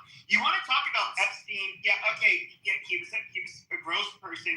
I get all of that, but there's a reason why that is a scandal in our country because we find it so grotesque. We find it so wrong, and that children were violated this kind of way. But I mean, it sounds like wherever you come from, it is perfectly fine to marry a 12 or 13-year-old to fucking marry a grown-ass man, and for him to empty his balls into her, and somehow it is kosher, or excuse me, it'd be halal. So I mean, no, spare me your fucking moral outrage and your I am I'm not a Nazi, PP. PP, you stupid, I'm not a Nazi, okay? Okay. Well, okay. Wait, I do find it funny you called you. I do find it funny you called you PP. That's been people have been doing like I still have the P. Okay, I could have one yeah, P. somebody calls me PP, I don't even like know his name's not PP, it's PP Herman. Haha. Okay, I want you to know that I'm not a Muslim. You're kind of like, kind of speaking of PP Herman, you're probably the type of guy that likes to jerk off and blow your load on the back of somebody's head in the movie theater, right? Well, all what you like is to kill 150 students, grade 1 to 5 students. What And country are you from, you fucking This is pussy? what you're What good country for. are you from? You fucking He's pussy. too much of a coward to say it. 160 students from grade 1 to Okay, I 5. don't care. How many girls I know are you don't getting care raped? because you're How a many murderer. child brides You're are getting just raped a in Yemen murderer. right now? How many child brides are getting raped You in are all just a Middle East? murderer. Well, you guys worry about fucking You you know, guys that's are who's dead. murderers. Murderers. Murderers is your second family You're name. gonna rotten Don't in hell. forget. Go and You're gonna cry. rotten on the bottom of the hell. Yeah. Okay. Well, And I I think will be we there. heard that from you. You know, are so sad because you lost your sugar daddy. Don't tell me every noise, Do you think so? whatever it is, he's very focused on. Okay, his anybody's skills. not here to explain to the mob here that I'm not a Nazi. Okay? Well, we don't care. It's irrelevant. No one wants civilians to die in war. I mean, you're very focused on the girls' school, and I think look, it's a valid point. Girls, kids should not die in war. It's very unfortunate, but you are clearly It's not they should not die. It should not be killed. Excuse me, I'm not finished. Killed, okay? I'm not finished. Okay. Don't be dumb and just try to play with the 30,000. You're clearly more concerned about that than the 30,000 Iranians who were murdered by the regime just a couple of weeks ago. 160 grades, 1 to 5 Okay, but what students about were the 50 murdered to by you 70,000 guys. people that were murdered by the IRGC in Iran, you fucking asshole? Yeah, what about those people? And then what about the millions of people who were dead because of this regime in the Middle East over the past 47 years? Millions of people have died because of that. Please. Every person who died, almost majority of people who died in the Middle East because of Israel. Shut your fucking mic. Shut your fucking mouth. Just because of Israel. Every innocent people is dying in Iran. The blood is on hand of IRGC, dead Khamenei. You want Jesus to You come cannot- back? You want Yeah, Jesus to come back? if they would have cared for the Iranian people, they would build a shelter. They would build a missile. Exactly. And doctor, You he went doesn't hell know on anything earth about. on earth Listen, because listen. of you want Doctor. Jesus to If they care about the kids, they wouldn't put them in the harm ways. They wouldn't put that school in the middle of an IRGC compound. Did you see the photos? Did you see the tower? Did you see the fucking tower? Did you see the IRGC tower? Did you see the IRGC guard tower? He's No, blind. you didn't. He's blind. He just sees Khamenei and second Khamenei. That's it. We are Iranians, and we deeply are sorry for that 160 people, but blood is on the IRGC and Khamenei's hand. That's it. I have friends Iranians from both sides, okay? You know you for all sides. Don't fucking lie. You don't have any friends. I'm just non-Persian sitting here telling everybody that that you don't speak for all sides, but this fucking sodomite is sitting here telling everybody that he somehow has the right fucking answer. You fucking dickless coward. You won't even say where the fuck you're from. Where everybody else in this room has been transparent. So why the fuck should anybody listen to what the fuck you have to say? PP, where are you from, PP? Where are you from, PP? I'm from Phoenix, Arizona. And where are you from, bitch? you bitch, are you Israeli bitch? No, I'm American. I'm a Catholic. Yeah, well, I'm not a real Catholic because I don't go to church, but I'm not Jewish. Nobody in my family is Jewish. So what do you support Israel? I'm Jewish. I support. I only support Israel to an extent. I care far more about other countries in Europe and America, to be honest, than I care about. Is there anything you don't like about Israel? Yeah, a whole lot of things. Example. Well, you haven't told us where you're from. Well, there's no point in having. What do you don't like about Israel? No. First you tell us where you're from. How about this? Just let the guy Or we say. move you to the audience. You asked me a bunch of questions after I asked you one, and I answered every single fucking question, including where I'm from. But you have not answered one of my. The one question I asked you: where the fuck are you from? All right, moderators. If he doesn't answer, move him to the audience until he answers. He's gone. That way he doesn't get what he wants. He's now in the audience. Right. Yeah, he has to answer in the audience, otherwise he doesn't come back up. Like that's just how it should be. Here's the thing, a lot of people, they're not from a country, they never lived there, they don't know anybody from there, and they just open their mouth and talk shit. And see, here's what I can't figure out, right? You have, let's go through the list of minorities in the Middle East. You have Christians, you have Jews, you have Kurds, you have Yazidis, right? You have Baha'i, okay? Every single one of these groups seem to regularly be murdered by Islamic extremists, but in his mind, this is all the fault of Israel. You are fucking retarded. Can I say why? Because from the childhood they were saying just What's that, Austin? I said, if you cannot make his wife come, it's also because of Israel. Yes. People. Yes, a pipe person. Is because of Israel. I'm not even a Jewish, but you gotta be, at some point people gonna wake the fuck up and not live with fucking. A pipe person is Damascus, and it's a Zionist conspiracy, right? It's ridiculous, and these people are ridiculous. You want me to talk about things that I don't like in Israel? We can have a long conversation about it. Here's the thing, Daniel. It's really not the point. Daniel, here's the thing. Even if conspiracy theories like this exist, right? Well, motherfucker, it's their empire. If they are that powerful as people think they are, okay, fine. It's their empire.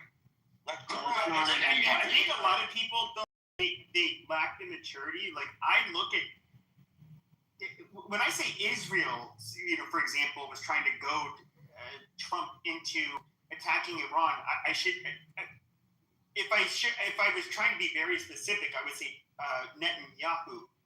Of course, they're a country with varying opinions. Netanyahu is a polarizing figure. Of course, understandably, after October 7th, he's kind of being as hawkish as he is. They kind of looked like, hey, yeah, we can kind of use this man at this time. But I do think Netanyahu is he's not he is. Well, I mean, that's not a bad thing. He's Israel first. He's literally their fucking prime minister. So it makes sense. But he is what I would consider somewhat of a Weasley character. And Trump, I would say, is largely politically aligned with him. But, it is... and you're right. You shouldn't say, like, oh, it's this Jewish or Zionist conspiracy theory. But, I mean, I do think that, like, when you look at, like, who's in power in the United States and who Netanyahu is in power in Israel, you can absolutely look at those two and say, like, yeah, I mean, this is the shit that they're pulling. And I think Netanyahu is kind of making a big mistake. I do question, like, is he more concerned with his legacy than he is for, like, actually... No chance. Look, I'm gonna just, Pepe, you and I have had a lot of conversations, right? Okay, so I'm gonna in hearing everything that you're saying, I'm treating it as an honest critique. Okay? So, look, it doesn't, on this particular issue related to Iran, there is no daylight among any Israeli politician that can capture any measure of the vote in Israel that matters. The exception to that would be the Meretz party, and they have no political power whatsoever, or the parties that are the Arab parties, because unfortunately the Arab parties are generally extremely anti-Israel and really don't speak for the majority of Arabs in the country, right? The way it is, okay, and there is no daylight. It wouldn't matter if any of the other prime ministers and people who could be prime ministers in Israel were in power. They would all be in the same position. I will reference another event that has occurred, okay, and there have been many events like this, but one specific event. Ehud Olmert was prime minister in 2008 when they bombed the Syrian nuclear reactor. Ehud Olmert is an Israeli lefty, and I mean it like a real Israeli lefty, okay? He was in power. He was dealing with the Bush administration. The Bush administration did not want the Israelis to bomb that reactor. The Israelis said, we're doing it anyway, okay? And that was an Israeli lefty. Now, there is a significant, deep, chasm of division in Israel between left and right on a range of domestic political issues. But on this issue, it does not exist. So that's number one. It wouldn't matter who was in power. They would all have the same view about Iran because they understood the threat. Okay, that's the next thing.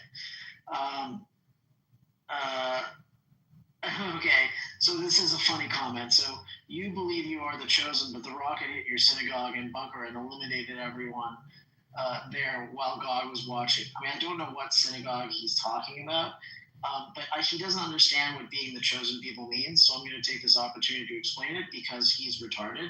And so is anybody who says that. Being the chosen people does not mean you are special.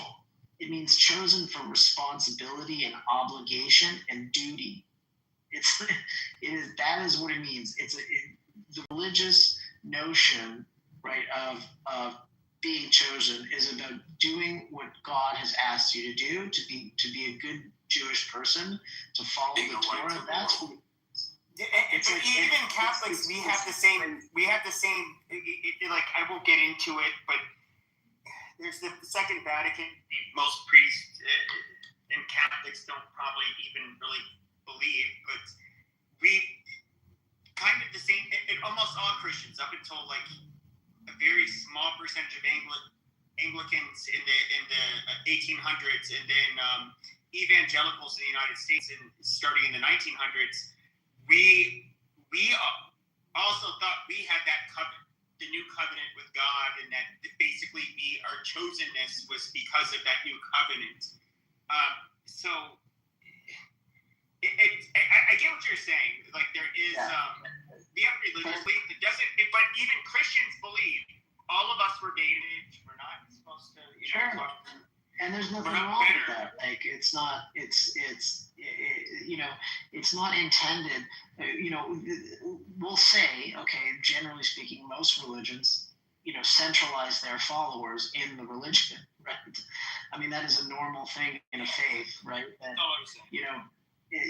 that doesn't, that as a group or, whether generalized sectorally, that there is this view that inherent superiority. This is just sort of kind of a projection. Whether it's from the far right or from the far left, the people who say these things, or pro-Islamists or whatever. Oh, look at you saying you can't build the temple again. This guy's bananas. Like, we don't want to rebuild the temple.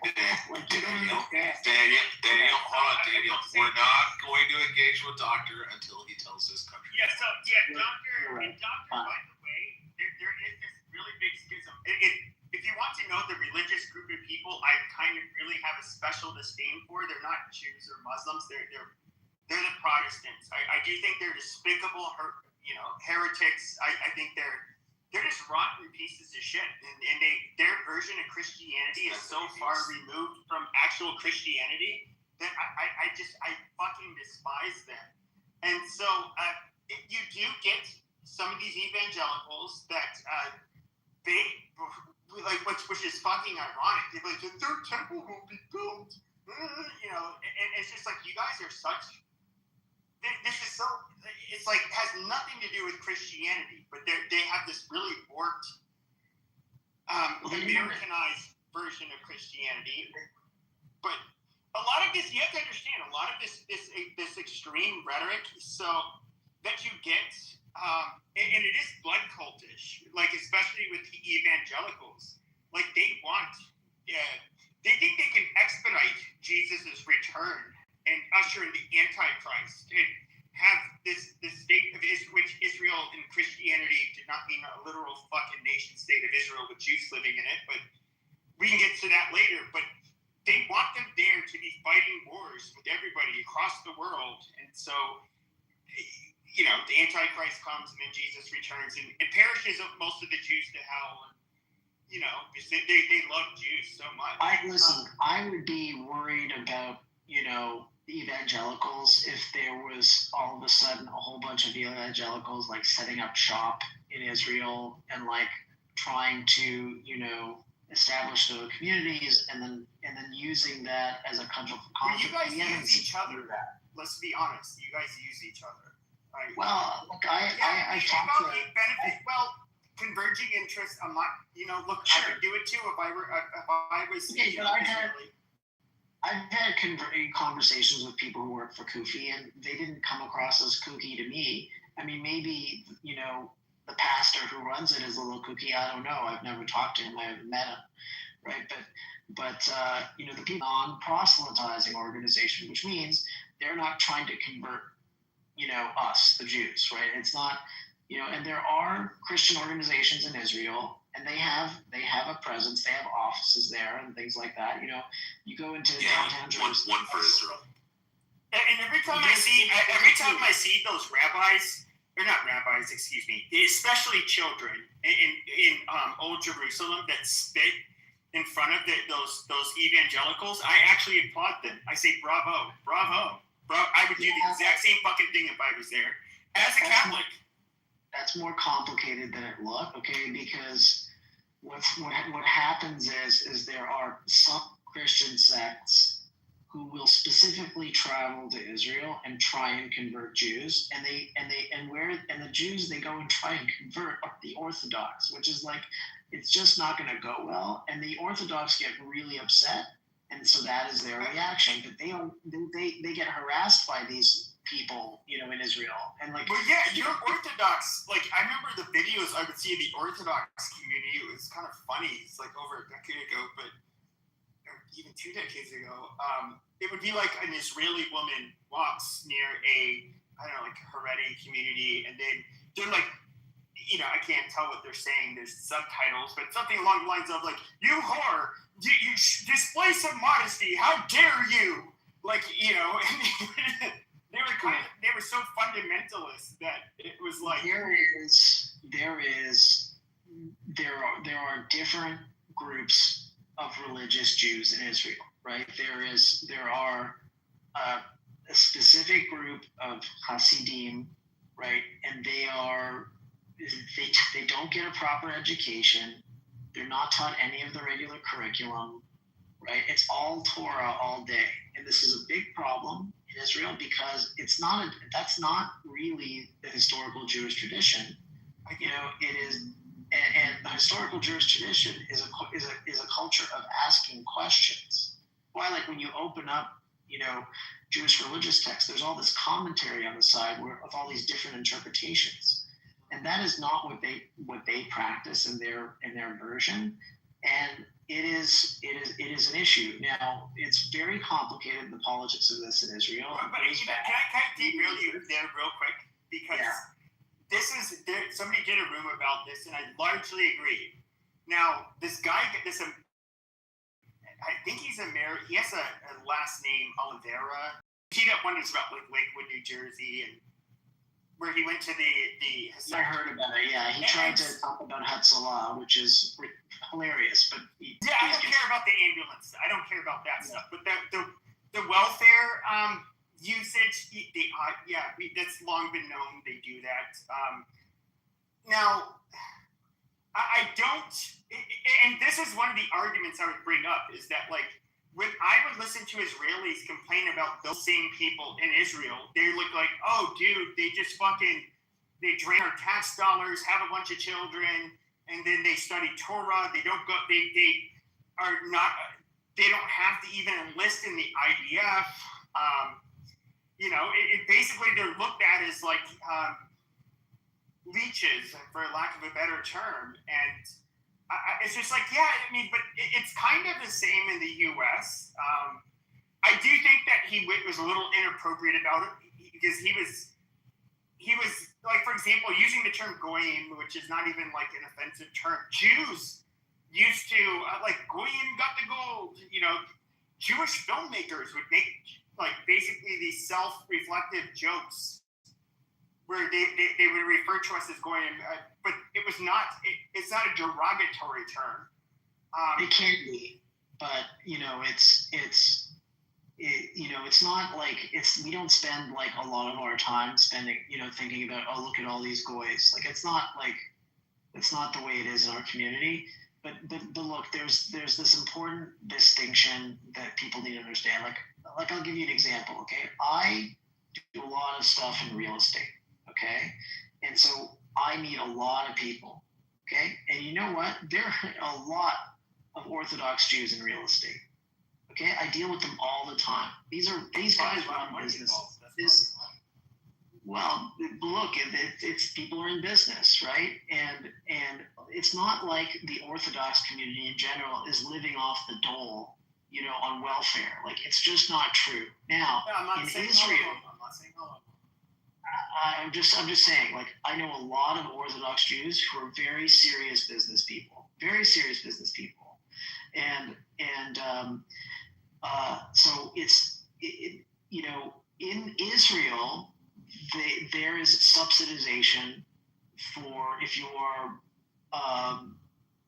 you go to religious school, you get a stipend. Now it's not a lot of money, right? And there is a claim that they shouldn't get the stipend. I happen to agree, but there are other people in Israel who also get stipends. Yeah, Daniel, that documentary is exactly what you're describing is going on here. The people are infuriated that they're using the system to go and study Torah and go to religious schools. And what we were trying to make the point was, if you want to go to Bible college, they'll give you the same amount of money. But if you same amount of money though, who does it? The federal government through grants and scholarships. So where are they going all to? Kinds of shit. So are they going to an official school? Yeah, of course they are. The ones that were the Hasidic Jews. The ones that I thought they just go to a shul and they study Torah as a group, and like nobody's gonna pay me for having kids going to church and studying. Pepe, the Oliveira guy was talking about it, that there is a yeshiva there that's like one of the highest ranked yeshivas in the country, and that was the one that a lot of them are going to. So they are. Okay, sure. But look, there's other groups. I mean, like in Arizona, we had a really big problem with the FLDS, which is the Fundamental Latter-day Saints. Yes. Which are not the Mormon Church, the official LDS Church, completely writes them off. They do not like them. But they had very. And they're not the only. They were running a cult, right? Yes, and I would say it's far more pernicious. There's one group. I forget the name of that fucking group that went to Latin America and they got deported. Left to Tahor. Yeah, and so you had one group that was kind of nuts. Yeah, you have one group that's kind of comparable to them, but then of course Warren Jeffs, who's claimed that he was like this prophet, so obviously he ran afoul of the Mormon Church. It was a lot of horrible shit was happening there, but there was a lot of welfare fraud going on there, a whole bunch. Yeah. So look, there are bad people out there who do bad things, and that is something that people should go to jail for. Like it doesn't matter who it is, right? In the big difference is in Israel, right? There is an official system that's set up, right, where a lot of the Orthodox don't serve in the army. They get to opt out because they're going to religious school, and this is a huge political issue there, which has gone on for a long time, and it's not resolved.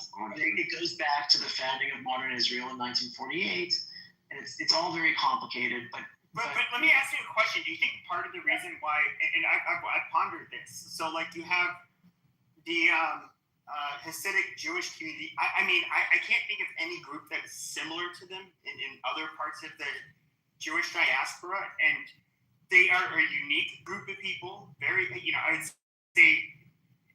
I would describe them as eccentric, just from an outward perspective. But do you think that part of that is like them trying to preserve that group? Let me answer it in two ways. Okay. First way, okay, is that in 1948, the Orthodox got a special status, okay, because there'd been a loss of 6 million Jews, and there was a view that it was important to let them flourish, to carry on the Jewish tradition, because it's a serious application of Judaism. Okay, so it's not an unserious application of Judaism. It is a serious application of Judaism, but it is also extremely strict. In terms of a religious regime. If you are in Israel, there are communities that are Orthodox communities. There's Beit Shemesh, an Orthodox community, right? There's other specific towns that are Orthodox, where everyone who lives there is Orthodox, and everyone there follows the same rules. And there is part of the reason for this is not nefarious, right? It's because they live a very similar lifestyle, and they don't, and people who live that lifestyle don't want to live around people who don't follow the lifestyle, because it's about a religious observance. If you're Orthodox and you go live in Tel Aviv, you're going to see chicks in bikinis all over the place. It's, for them, they're not going to feel as comfortable living there, right? So, if you're a woman and if you're wearing a bikini and you go into Beit Shemesh or one of the other places, Bnei Brak, right, wearing a bikini, they are going to get upset at you, right? Like I remember seeing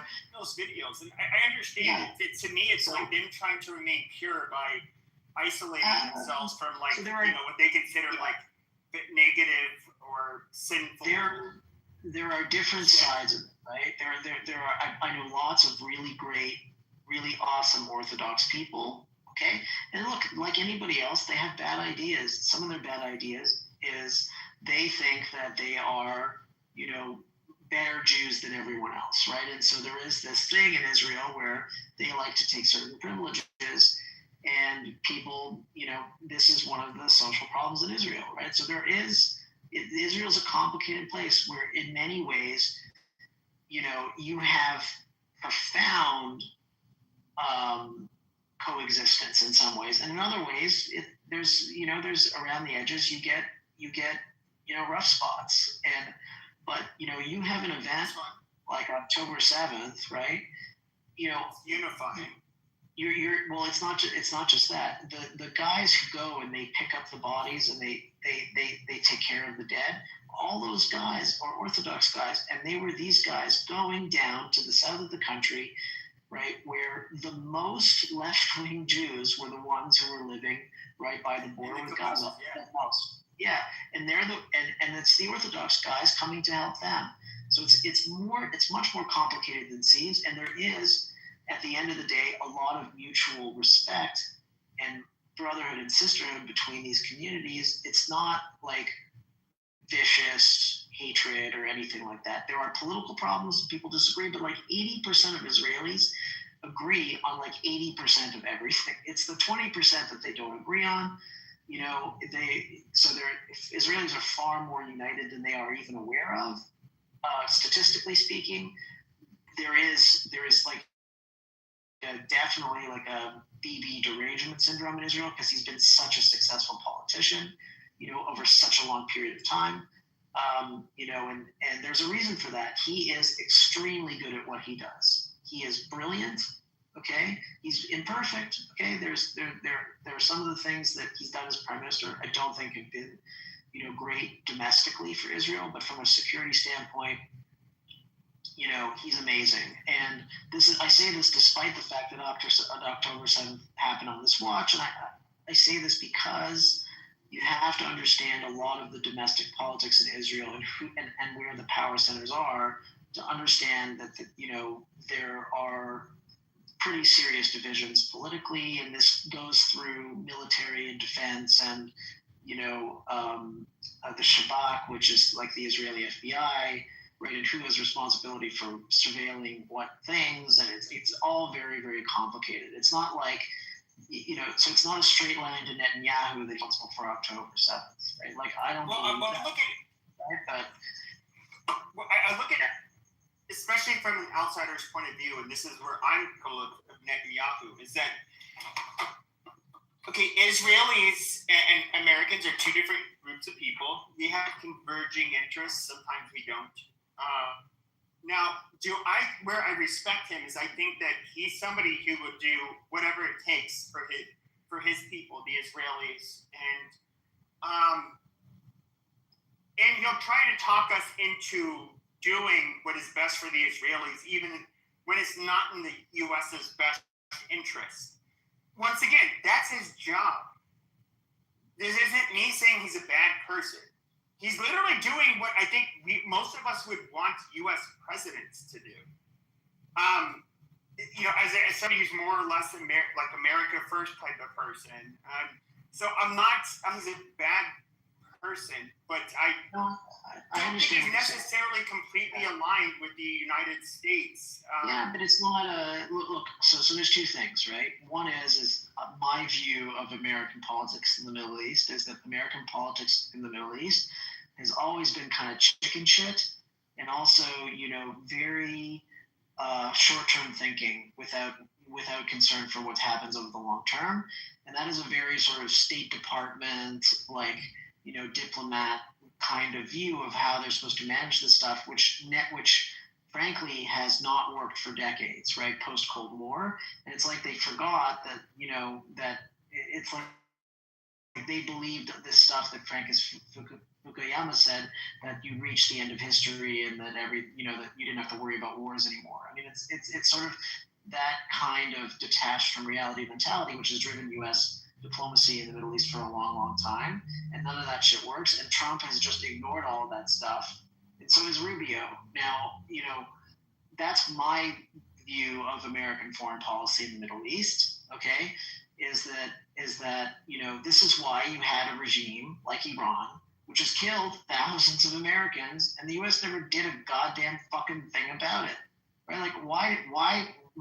For decades this went on without the Americans responding. Like, it never made any sense to me. Well, and nuclear capabilities at bay, but that's more recent, right? And so, Stuxnet, Stuxnet. Sure. Okay. So, I'm sure that there were other intelligence missions as well that were trying to retard things, right? Slow things down.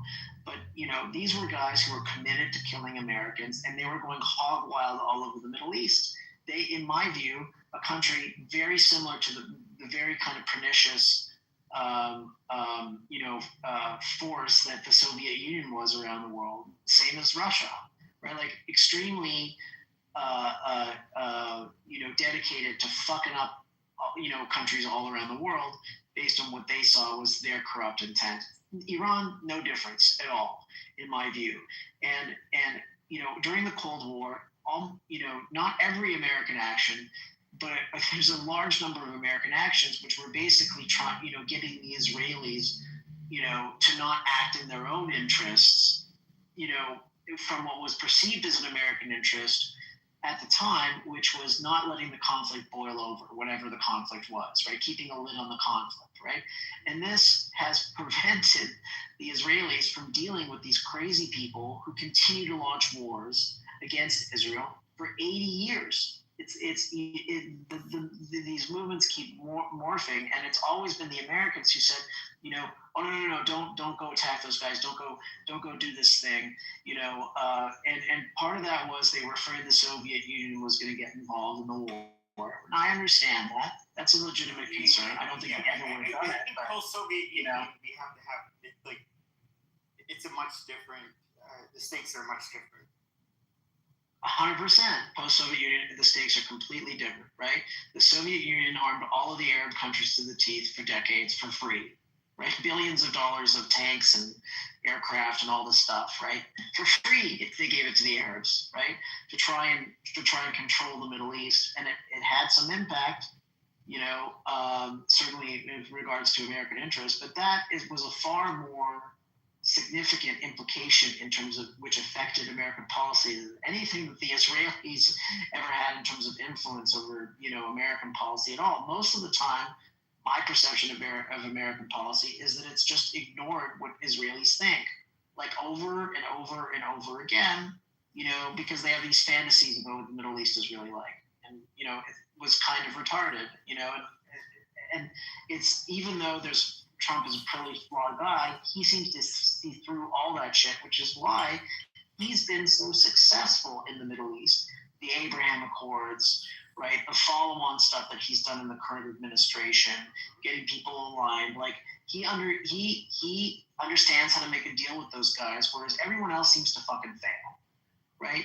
And I think that we should give him, in this case, in this particular policy, a lot of fucking credit, because he seems to get these people and understand how to make them do things, or, get them to do things together, or get them to do things with Israel, which is what politician after politician in the United States has failed to do for decades, right? Like, it's incredible. And it's mystifying because people think of Trump as this sort of idiot savant or whatever, and how can he make these things happen, and they can't stand it, right? But he has made these things happen. It's not an illusion. They are real, right? He had the right people in his administration, and he listened to the right people. And I think there's lots of really strong reasons to, why he listened to Bibi. But I'm going to leave you with this, Pepe, which I think is, regardless of whether it's Netanyahu or some Israeli prime minister, okay, when you're a small country like Israel and you need help, okay, the way you get that help is providing massive demonstrations of value to the country you need help from. And that is one of the things that Israel has done for decades, by demonstrating huge value to America as an ally, right, over and over and over again. And then also, in addition to that, giving them, this is all the stuff that happens in private in the administration you don't hear about, giving America reasons to trust what the Israelis are saying, right? And, by showing them, one, really incredible intelligence, right, which would be very difficult for the Americans to recreate because they don't understand the Middle East very well. And then two, okay, to show that you can perform incredible military operations, which are spectacular in their success, which blow the Americans away, and say, holy shit, you know what? We've got a really capable ally here that can do that none of our other, allies can do. And this is a reason for us to work with the Israelis. The Israelis are surrounded by hostile countries. Now, perhaps less so than they used to be because of the Abraham Accords, but generally speaking, a lot of still hostile countries. And so Israel has to work very hard to build relationships with countries who are on the other end of a lot of pressure from the Muslim world, who mostly hate Jews, okay, and really want to see Jews hurt because it's a religious priority for them, and we embarrass them, consistently because we keep winning against them in wars, right? Like, so, look, there's a lot of nuances and stuff. We can talk about it for hours. I'm actually going to go now, and I appreciate the discussion. Thank you, Pepe, for listening to me. I'm going to go watch some TV before I crash. We can talk some more some other time. I appreciate everyone else who's listening. Thank you so much, because we've gone on and on. And I really appreciate the Persians in the room who added their thoughts and were able to answer my questions. It's illuminating. Thank you. And good night to everyone.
Sorry, I'm eating, so I turned my mic off. I'm really talking, but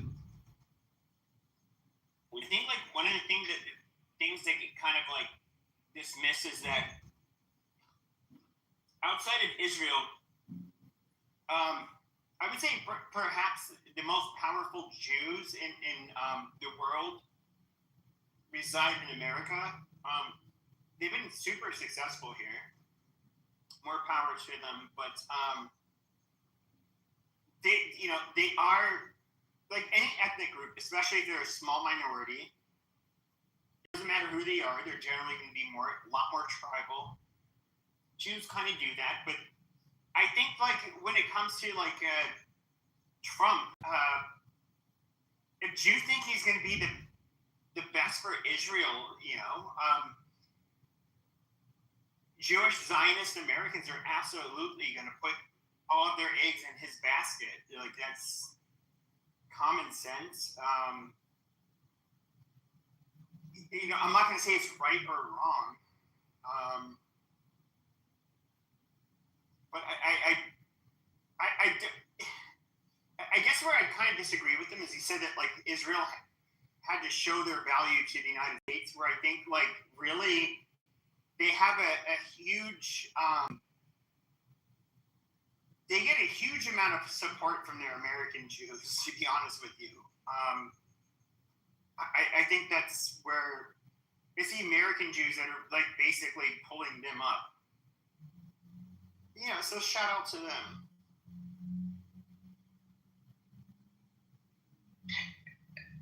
But Pepe, Trump has been saying this since like 1988, like when he attacked the Cobb Island. Did you see that on X, by the way, in case you missed it because you're eating?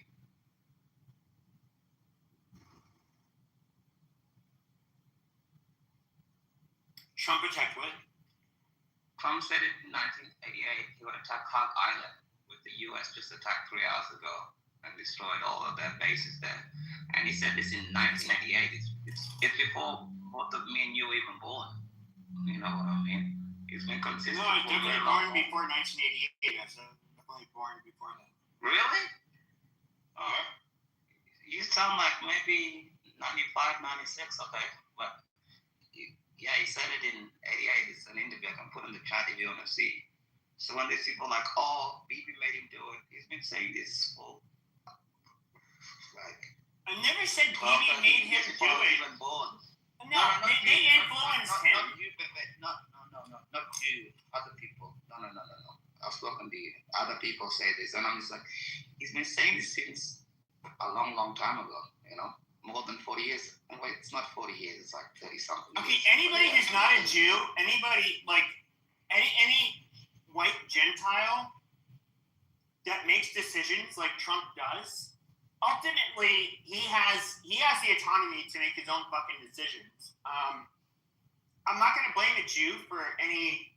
Maybe he made the best decision. I'm not convinced of that, but maybe he did. I don't know. I have to see how things play out. Okay, do you believe this had to be done at some point?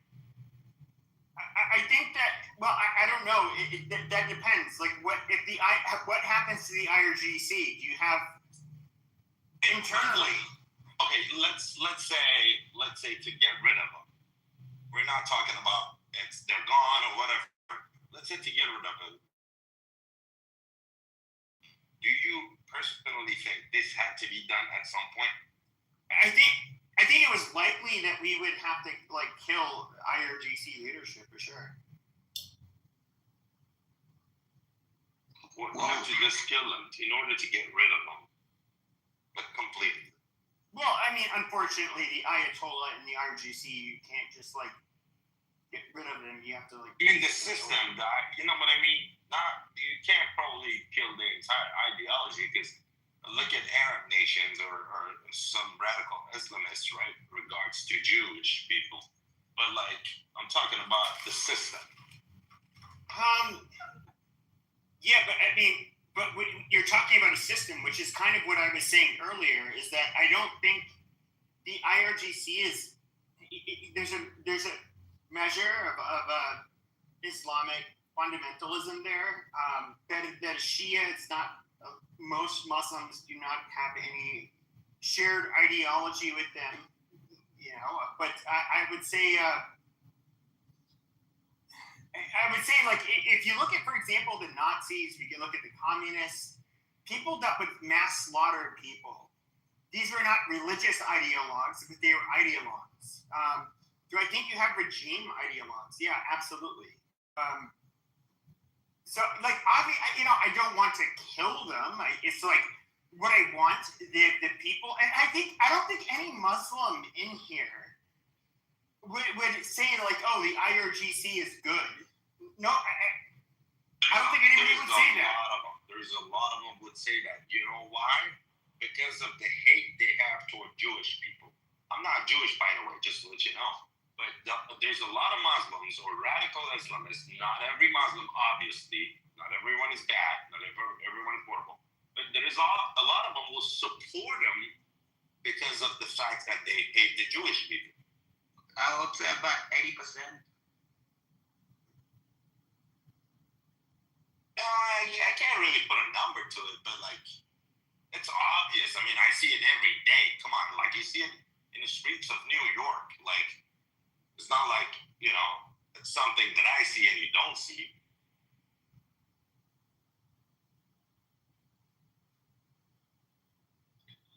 It's in that book. At the end of the time, all Muslims go find behind every tree, kill every Jew behind every tree, you know. And I'm just like, it's the same thing that happened to Europe. When Angela Merkel brought in 1 million Syrians, she brought in 1 million anti-Semites. It's just a fact. I'm just happy that finally, after 47 years, the Islamic Republic is going away. And then next is Cuba. And then we can have margaritas and sexy mamacitas there, you know? Yeah, but Cuba is like America. Yeah, but Cuba is like not even related to. I mean, it kind of is to an extent because of their relationships, but they're communists. They're not like fucking. They're definitely not Muslim, and they're definitely not that religious. That's correct. But I love the fact that he's wiping out dictatorships. It's a great thing. We're living through great, great times. I don't like people blackpilling. Iran had to go a long time ago. You know, you can't live like Bill Clinton had the chance to stop North Korea getting a nuclear weapon. But he kept trying to make a deal, and then eventually they got a nuclear weapon. Iran are Mahdists. They believe the end of the world brings back Ali. You know who Ali is? I'm sure you do. It's the kid that fell in the well. You know, Puri, you know what I'm talking about? It's not Ali. It's Mahdi, which Mahdi is not the correct name. It's Hassan Muhammad Naskari. It's not even the real name. They actually try to change it due to some reasons. But I just wanted to ask Pepe. He said like they're not religious. Who? The Cubans? Oh, okay. Yeah, sorry. Yeah, the Cubans. The Cubans basically, when communism was ushered in, they basically banned foreign influence, which included the Vatican. Overwhelmingly, they were Roman Catholic. But yeah, no, they're not that. No, I thought you were talking about the Islamic Republic. No, he was not. I think he was. Yeah, I was talking about Cuba. No, I'm just saying it's exciting times. Can you believe we're going to watch history, the Islamic Republic gone, Cuban dictatorship gone after 67 years, you know? Things are looking up and up, you know? I'm sick of terrorism. People getting blown up all over the place. People justifying it is horrible, you know? And it's like, finally, somebody had a backbone to do something about it. You know, if Bill Clinton had done this, by the way, I like Bill Clinton. I think he was a great president because I'm an economist through economic lines. And oh well, agree to disagree. But I like the fact Trump is doing something. This Islamic Republic had to go. Death everywhere, terrorism everywhere, blowing people's legs and everywhere. You know, it's just awful. Has documentaries like he was talking about Islamic Republic and what they did to the hostages back in 1979. And ever since Trump had this problem with them. And finally, like at the 47th year of Islamic Republic, the 47th president of the United States finally freed us. He's gonna go down to our history books.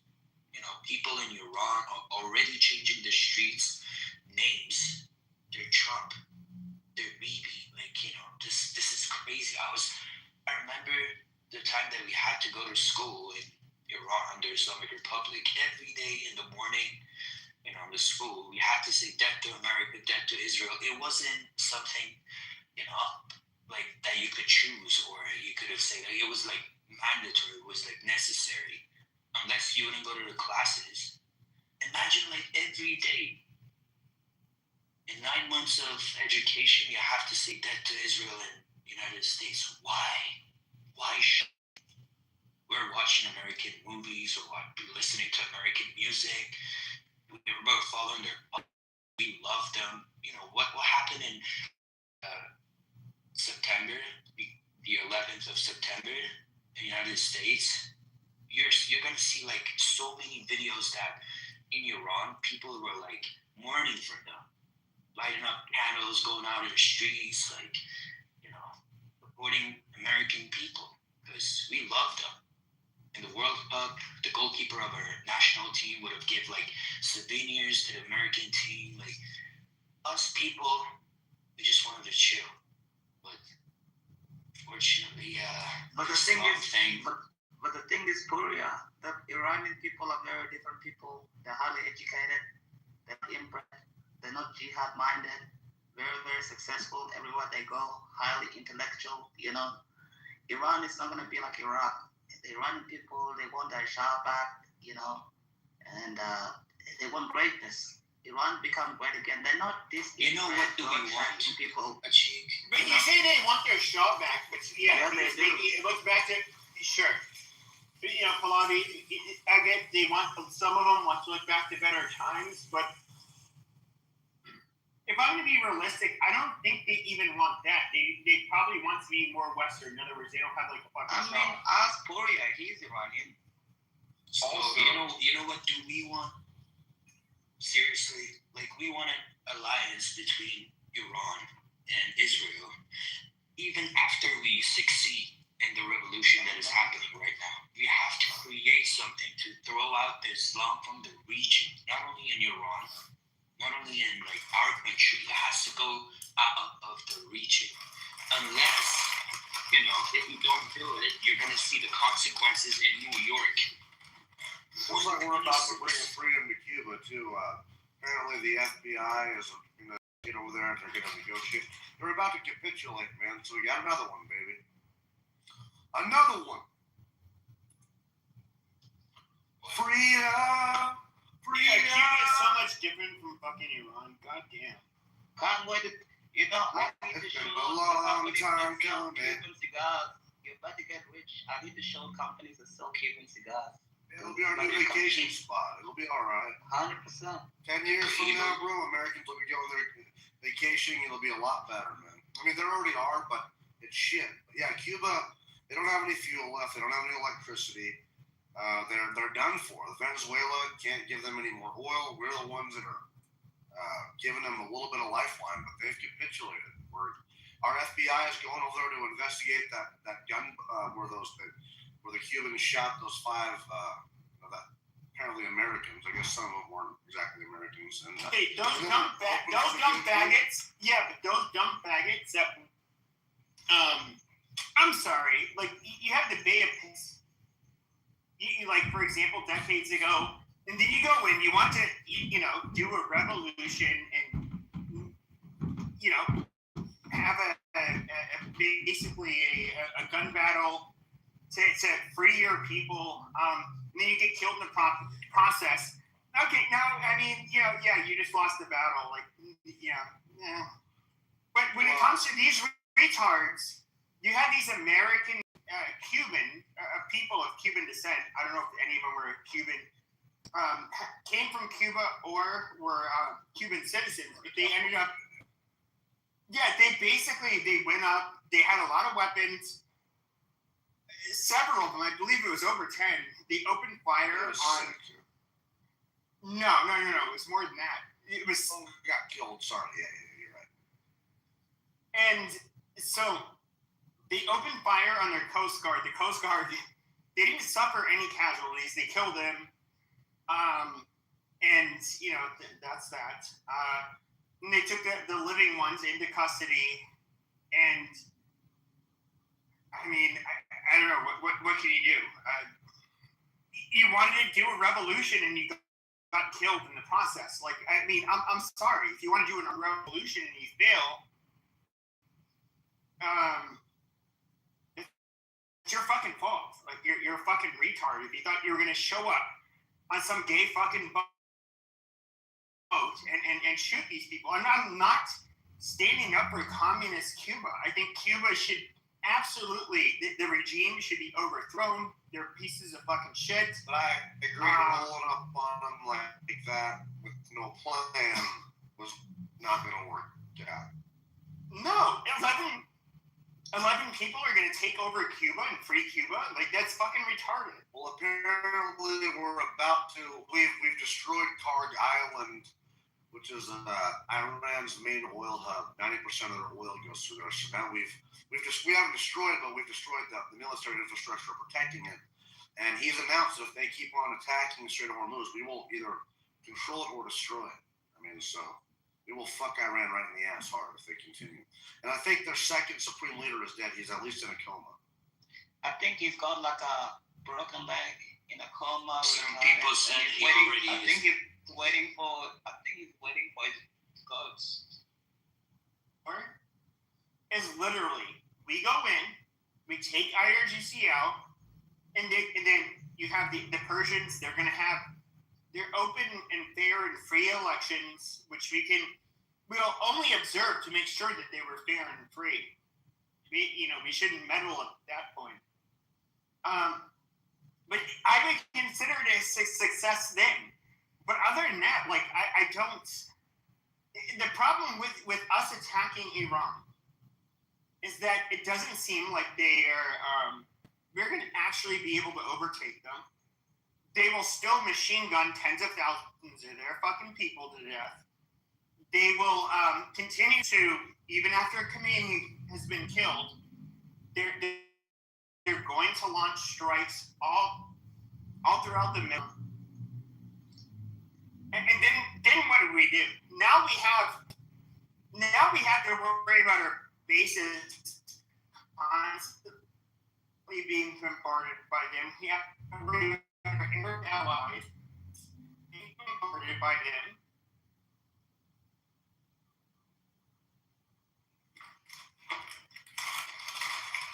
It's not doom and gloom. It's about how. It's not doom and gloom. It's about how are we gonna. Okay, but what? How does it?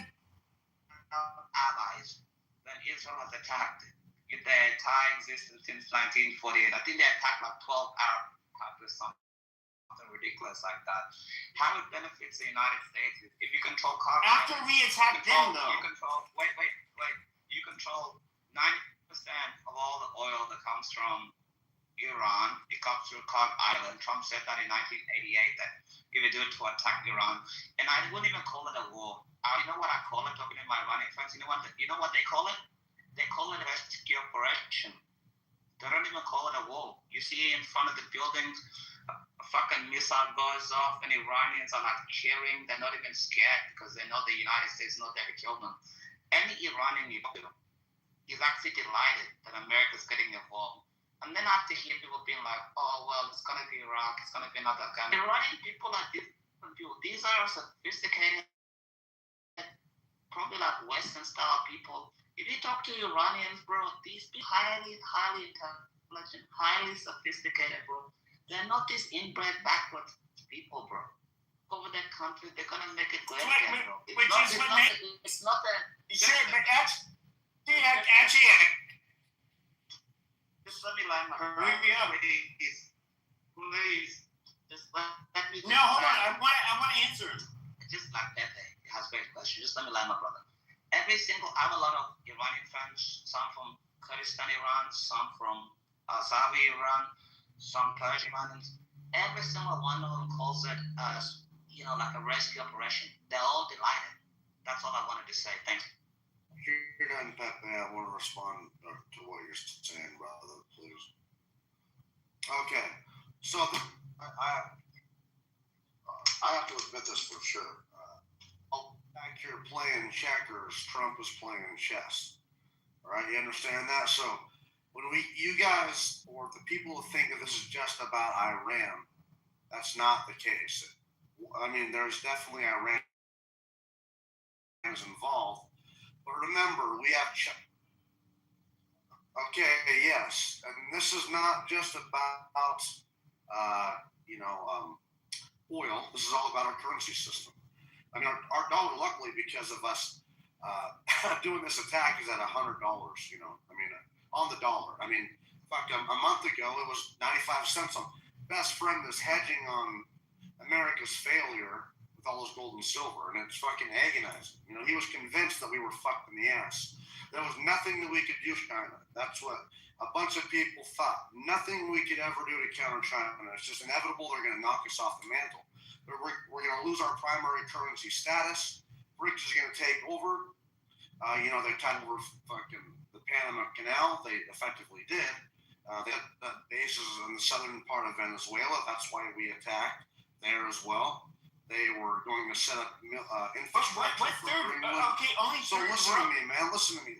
Only third people who believe in third worldist rhetoric would buy into this fucking stupid bullshit. Pepe. No, you think, Pepe, you are the one who's being stupid here.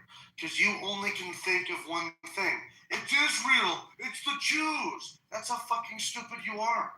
You have you have nothing else but one thing. You have one thing. It's Israel, it's the Jews. You can't think of nothing else, huh?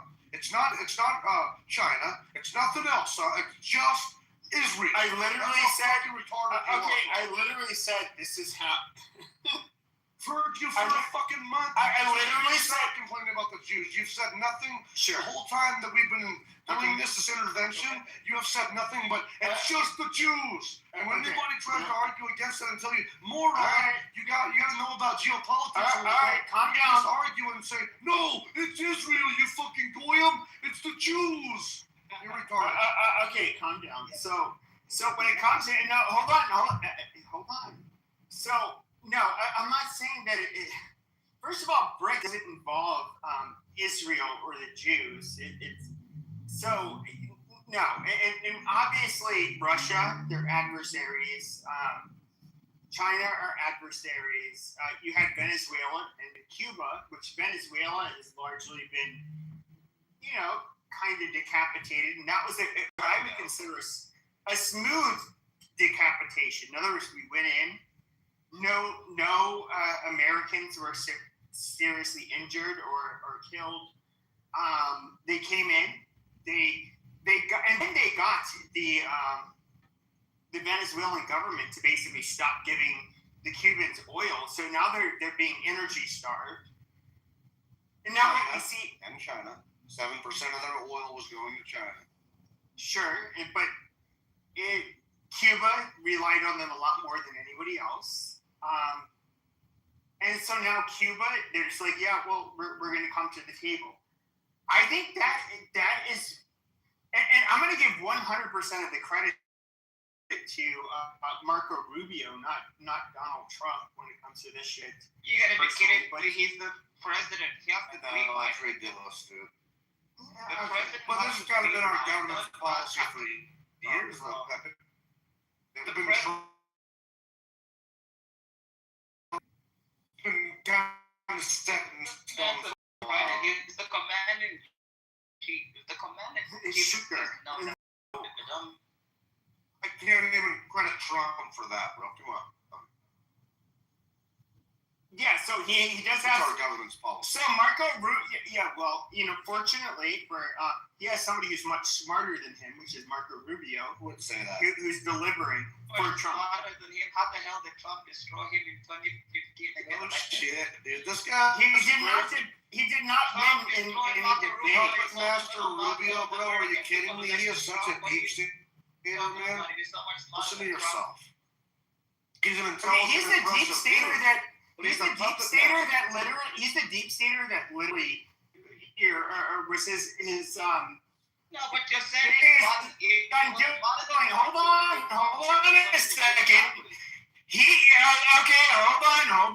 Hold on. So you have so you have Maduro, who caused the largest humanitarian crisis in the Western Hemisphere, with tens of millions of his people having to fucking flee. Of course, a lot of them were criminal. They had a lot of fucking problems, but they fled all over Latin America and, of course, into the United States. And then, of course, he weaponized humanitarian crisis by releasing people from the insane asylum, people that were in their prisons, the worst gang members, which is a tactic Cuba used in the 1980s. And the security apparatus that was surrounding Maduro was Cuban. Known for a long time. You can look it up. Nobody disagrees with this. And so they kind of, I think that what he did with Venezuela was great. It so happens to coincide with what, Marco Rubio, which Trump didn't run on any of this shit. But if you look at Rubio, the Secretary of State, he is somebody that, especially when it comes to foreign policy, he outmastered Trump. No, this is one thing that nobody would really deny. No, he didn't. He's Trump's absolutely.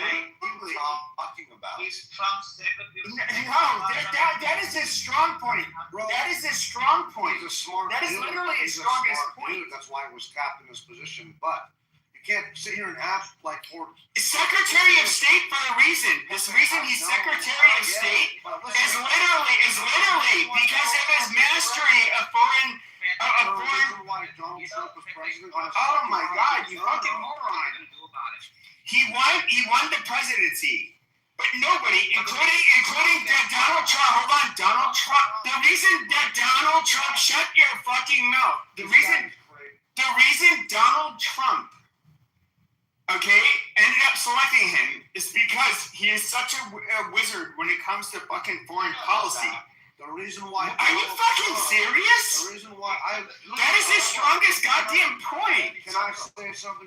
That is where he fucking shines. May I respond to that? Pepe, I agree that he's an impressive dude. And I agree that he was tapped in that position because he is very good with his foreign policy. All right, great. But here's the thing. That's not something, he wasn't elected. He was appointed by Trump, who was elected. All right, so don't fucking see. And the person that he elected ended up coming up with this shit. It's fucking stupid. You don't even let them respond because you have such a weak argument. Bro, I'm trying to finish. Point of moderation. Pepe, I don't know if you know, but you have a green bean. Well, you know me. I don't try to like. You can cut him anytime. Yeah, I know, but that's stupid. Why would you cut me because I'm trying to make a fucking argument here? Then let him fucking finish, faggot. Oh, okay, I'm a faggot now. Because you're trying to say that Marco Rubio is more impressive than Donald Trump. I agree, Marco Rubio is impressive, but Donald Trump is a fucking smart man. Don't take Marco Rubio is smarter than Donald Trump. How the fuck do you know that? Go suck. I've listened to the motherfuckers talk. That's how. Man, you are so weird. I swear to God. It's just strange. I cannot pin you down. Bro, it's fucking weird. That's your president, no? That's your president. And of course, if this is a cuck room, bro, if you think it's okay to mute people, bro, then I'll just bounce the fuck out, you dumb bitch. You elected. It's true. I know you didn't, Pepe, but I'm just saying that little bitch boy, of course, bro, he thinks that's okay. Then we're Americans talking about shit, bro. I know in Iran, they like Rubio because, he's one of the first person that advocate to attack Iran or some kind of ideologies like this. He was one of the, good people in the system actually motivated Trump to do it. Yeah, and in Iran, I agree. They love him. Yeah, I agree, and that is one of the differences. Hold on, there's a video. Well, no, you hold on. So, like, even me, this white supremacist, this horrible person that hates, like, you know, non-white immigrants coming into this country, which is like half true.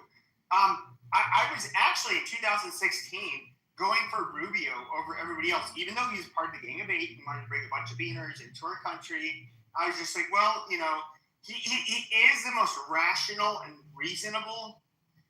And, you know, when I looked at Trump, I looked at somebody who seems to be somewhat of a liability. He's a very narcissistic person. You can stroke his ego the right way, and then he'll maybe do what you want him to do, and which is kind of like proven to be true. And you know, he is at the end of the day, he proved that he has proven himself to be a good Shabbos goy.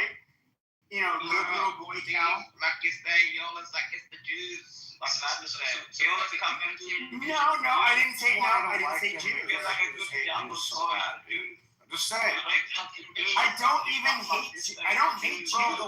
The way that you fucking talk about them, obviously you don't like them. They live fucking rent free in your little brain, bro. Because I get it. Because Israelis, which don't happen, Jewish Americans are perhaps the most successful ethnic group in the United States. I think like all the Jews did too.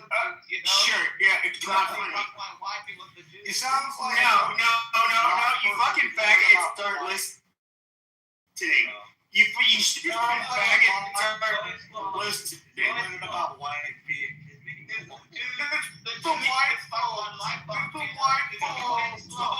That's not what we're talking about.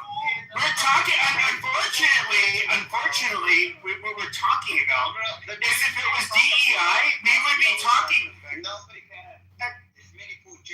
Okay, I'm about to use my fucking mod privileges because you faggots won't shut the fuck up. Like, Jesus Christ. Say the Jews, though. Amazing. So, yeah, I will say it right here and now. The Jews in America are perhaps the most successful ethnic group. We do know they're most politically and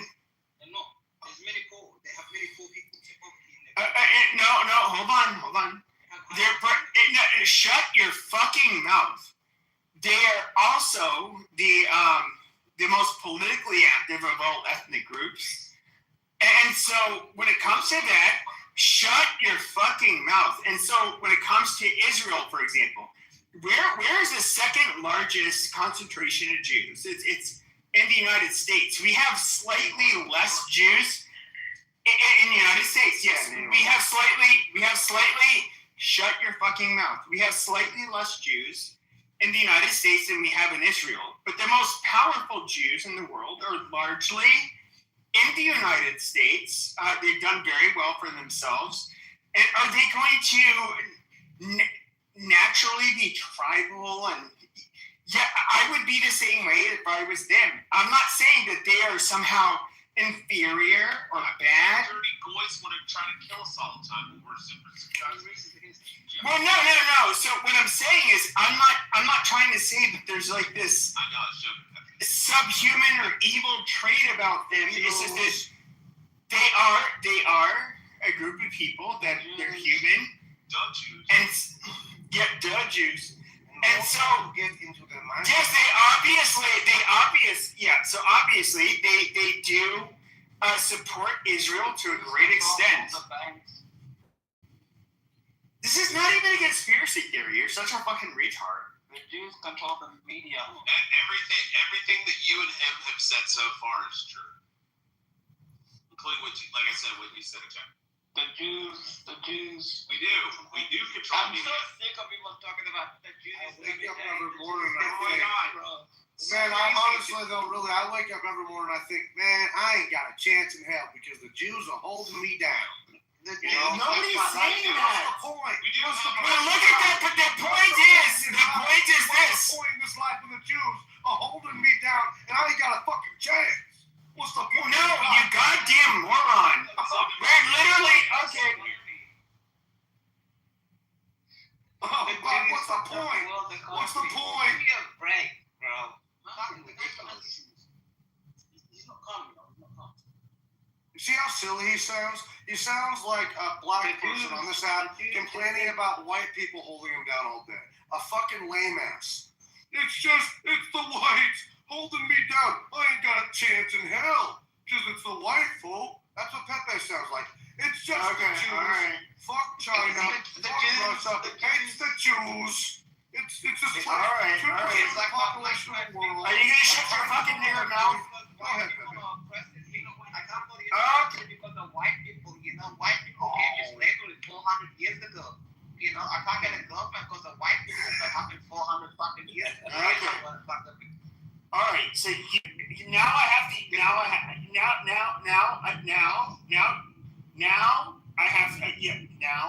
I'm going to have to use my muting. First of all, I did not say that because of your whatever is wrong in your life. Because we can look at if we look at a monolithic culture where everybody's the same religion, same race, we can just imagine. Your disadvantage is you're black. Yeah. Hold on. So we can look at people that imagine you live in a monolithic culture where everybody is the same race, the same religion, the same. Let's just say even hair and eye color and skin tone. Okay, you're going to have different dynamics. Some people are better looking. Some people are taller. Some people are smarter. Some people are more driven. And which inevitably some people are going to be more successful.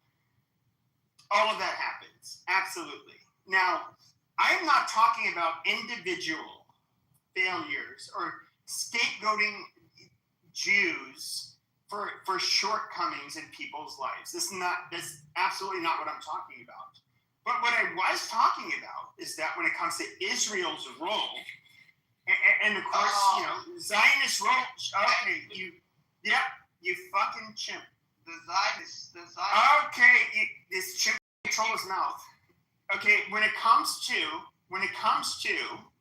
their role in trying to get America to go to war with Iran and kill Khomeini, that was absolutely 100% led by Zionists and Israel. Now, once again, that has nothing to do with individual shortcomings or, why they sucked at math or science or anything like that or getting bitches. It has nothing to do with that. But when we're talking about contemporarily, why did we go to war with Iran? It is extremely relevant. So that's not blaming the Jews. This is fucking retarded. The Zionists, the Jews, everything. The Zionists, 7 million Zionists are making America the... Okay. So you guys want to troll and say that any criticism? No, you fucking chimp. All right. So no, I had to listen. No, I had to listen to you guys trying to say that, like, the obvious, despite what the New York Times, the Washington Post, despite what Marco Rubio said, Speaker Mike Johnson, despite what any of them said, Israel has nothing to do with the attack in Iran. No, what is really disingenuous is that when you have these conversations, and people like to deflect, and they try to make it personal.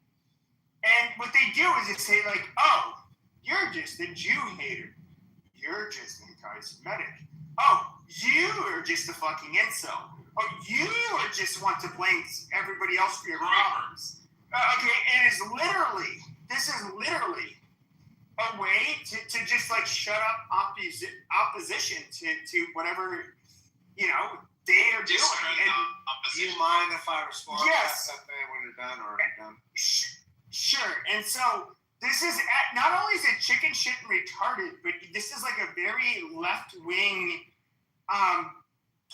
cancel culture type of bullshit. Like, you can criticize everybody. I mean, I thought right wingers like myself, I thought that we were all about having open and fair and honest debate. But if you want to do these stupid fucking tactics, nobody's blaming.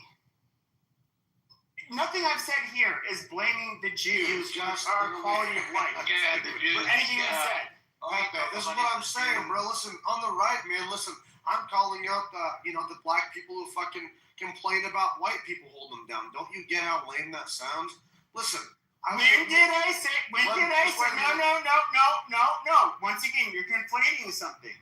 When did I say Zionists or Jews are holding us down? I never said that. No.